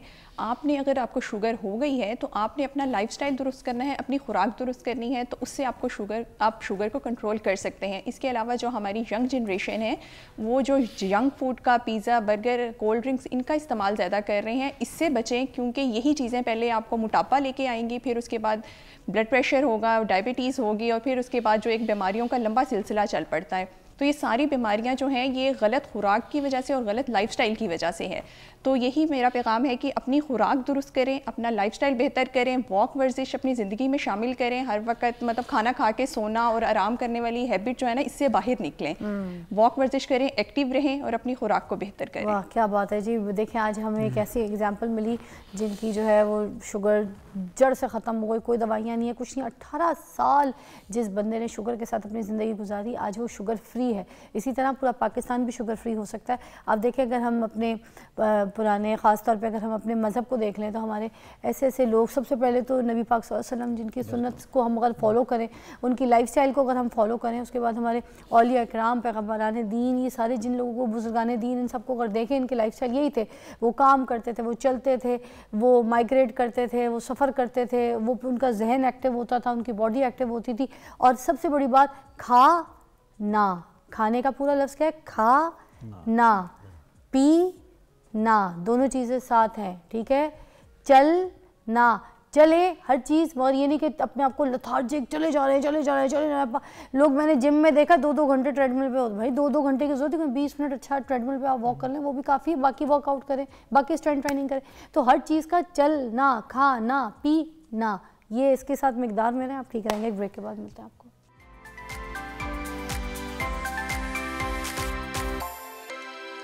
नाज़रीन एक इंटरेस्टिंग सी स्टोरी है, but I have to share it with you all because थोड़े दिन पहले भी मैं यहाँ पर एक बात कर रही थी अपने मोनोलॉग में कि जब हम ये जो वेले उड़ा रहे होते हैं, तो ये जो शादियों पे हम बड़ा पैसा खर्चा करते हैं लोगों को दिखाने के लिए, अगर हम यही पैसा अगर शादी के हॉल के बाहर अगर हम थोड़ा सा फेंक दें, कुछ कर दें, तो फिर वो किसी मुस्तहिक की, किसी की मदद हो जाए। तो ये बात मैं छेड़ ही रही थी। उसके बाद मैंने देखा कि वो जिन चीज़ों के ऊपर हम बात करें, वो है एक यूट्यूबर साहब, रजब भट्ट साहब, और उनकी जो शादी थी वो बड़ी ट्रेंडिंग पे गई। वाई बिकॉज क्योंकि लोगों ने आके वहाँ पे बड़े पैसे जो है आसमानों से बिल्कुल उछाल के जैसे हवाओं में ऐसे फेंके, तो वहाँ से ये बात बड़ी फैलना शुरू हो गई। जब उनकी शादी हो गई तो उसके बाद जो है ना, जो उनको गिफ्ट्स मिले उसके ऊपर लोगों ने बड़ी तनकीद करना शुरू कर दिया, उसके ऊपर बात करना शुरू कर दिया, जिसमें एक ऐसा तोहफ़ा था जिसके ऊपर उनको गिरफ़्तार कर लिया गया। पुलिस ने उनको अरेस्ट कर लिया। वो क्या था? वो था शेर का बच्चा। एक उनके जानने वाले एक दोस्त उनको गिफ्ट कर गए शादी पे, और उसके बाद वो शादी का तोहफ़ा उनको भारी पड़ गया। वो उनको ले गया थाने। अब वो जिन्होंने गिफ्ट किया था उनको मैंने यहाँ पे बुलाया। अब मैं मुझे कुछ गिफ्ट ना करके चले जाएं, मैं तो डरती हूँ भाई लोगों से। अस्सलाम वालेकुम। हमारे पास मौजूद है मियाँ उमर इकबाल डोला साहब, और ये है वैसे बिजनेसमैन और गाड़ियों का बिजनेस करते हैं, मगर ये शेर क्यों गिफ्ट किया था, सारी चीज़ें उनसे पूछते हैं। जी कैसी तबीयत है आपकी? शुक्र अल्हम्दुलिल्लाह ठीक ठाक। ये क्या तरीका था? किसी की शादी पे गए या बिन बुलाए गए थे, बुलाए हुए गए थे? जी बुलाए हुए गए थे। दोस्त है? जी बिल्कुल। और मैंने शेर का तोहफा इसलिए गिफ्ट किया, मैंने कोशिश थी कि एक नयाब तोहफा दूं। अरे क्या नयाब तोहफा? और मतलब ये तो आपने दुश्मनी निकाली। नहीं दुश्मनी दोस्त के साथ। उसने कहा कि यार अच्छा आपकी शादी हो गई है?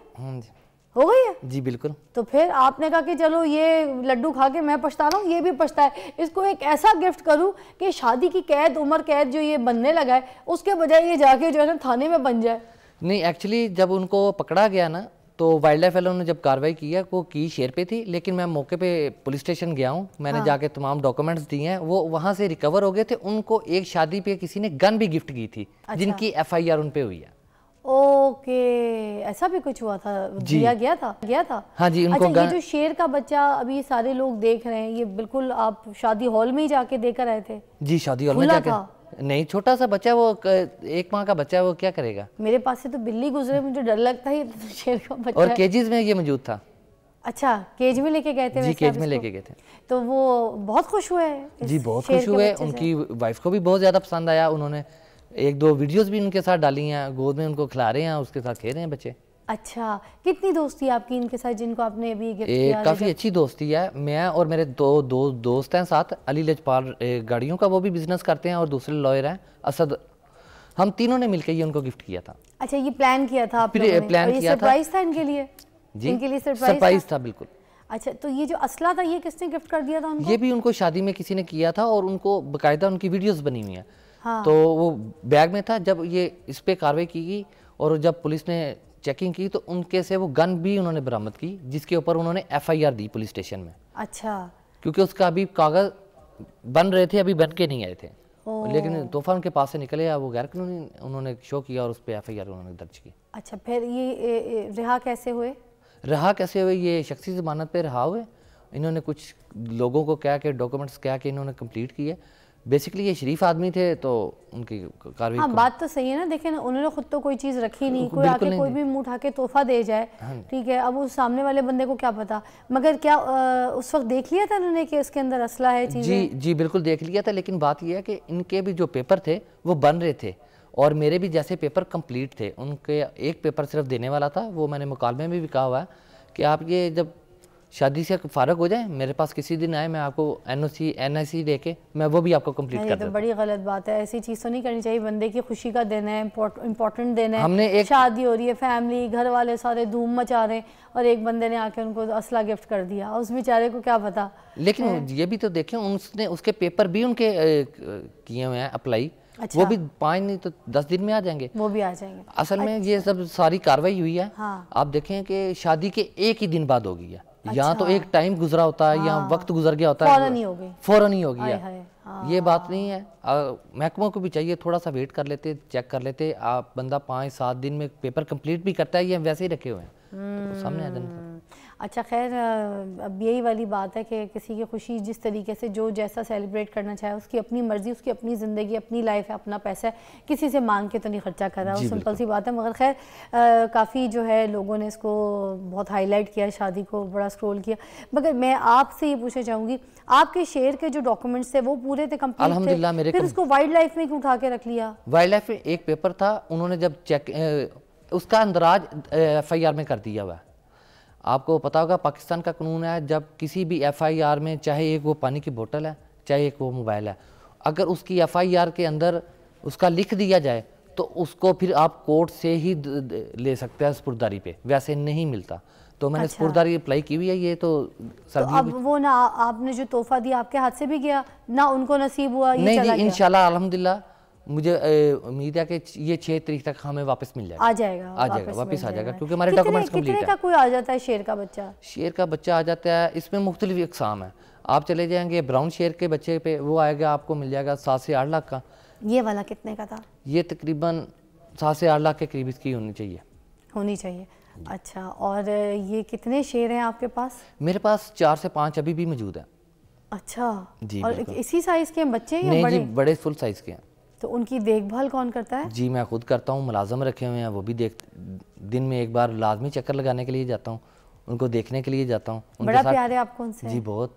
मुझे 17 साल हो गए हैं शेर रखे हुए, 70 ईयर्स। वाह, 17 सालों से शेर रखे हुए आपने। एक हम ब्रेक लेंगे, उसके बाद दोबारा ज्वाइन करेंगे, आपसे बात करेंगे और कहाँ पे रखें, कैसे रखें, क्या देखभाल होती है, सारी बात पर बात करेंगे ब्रेक के बाद।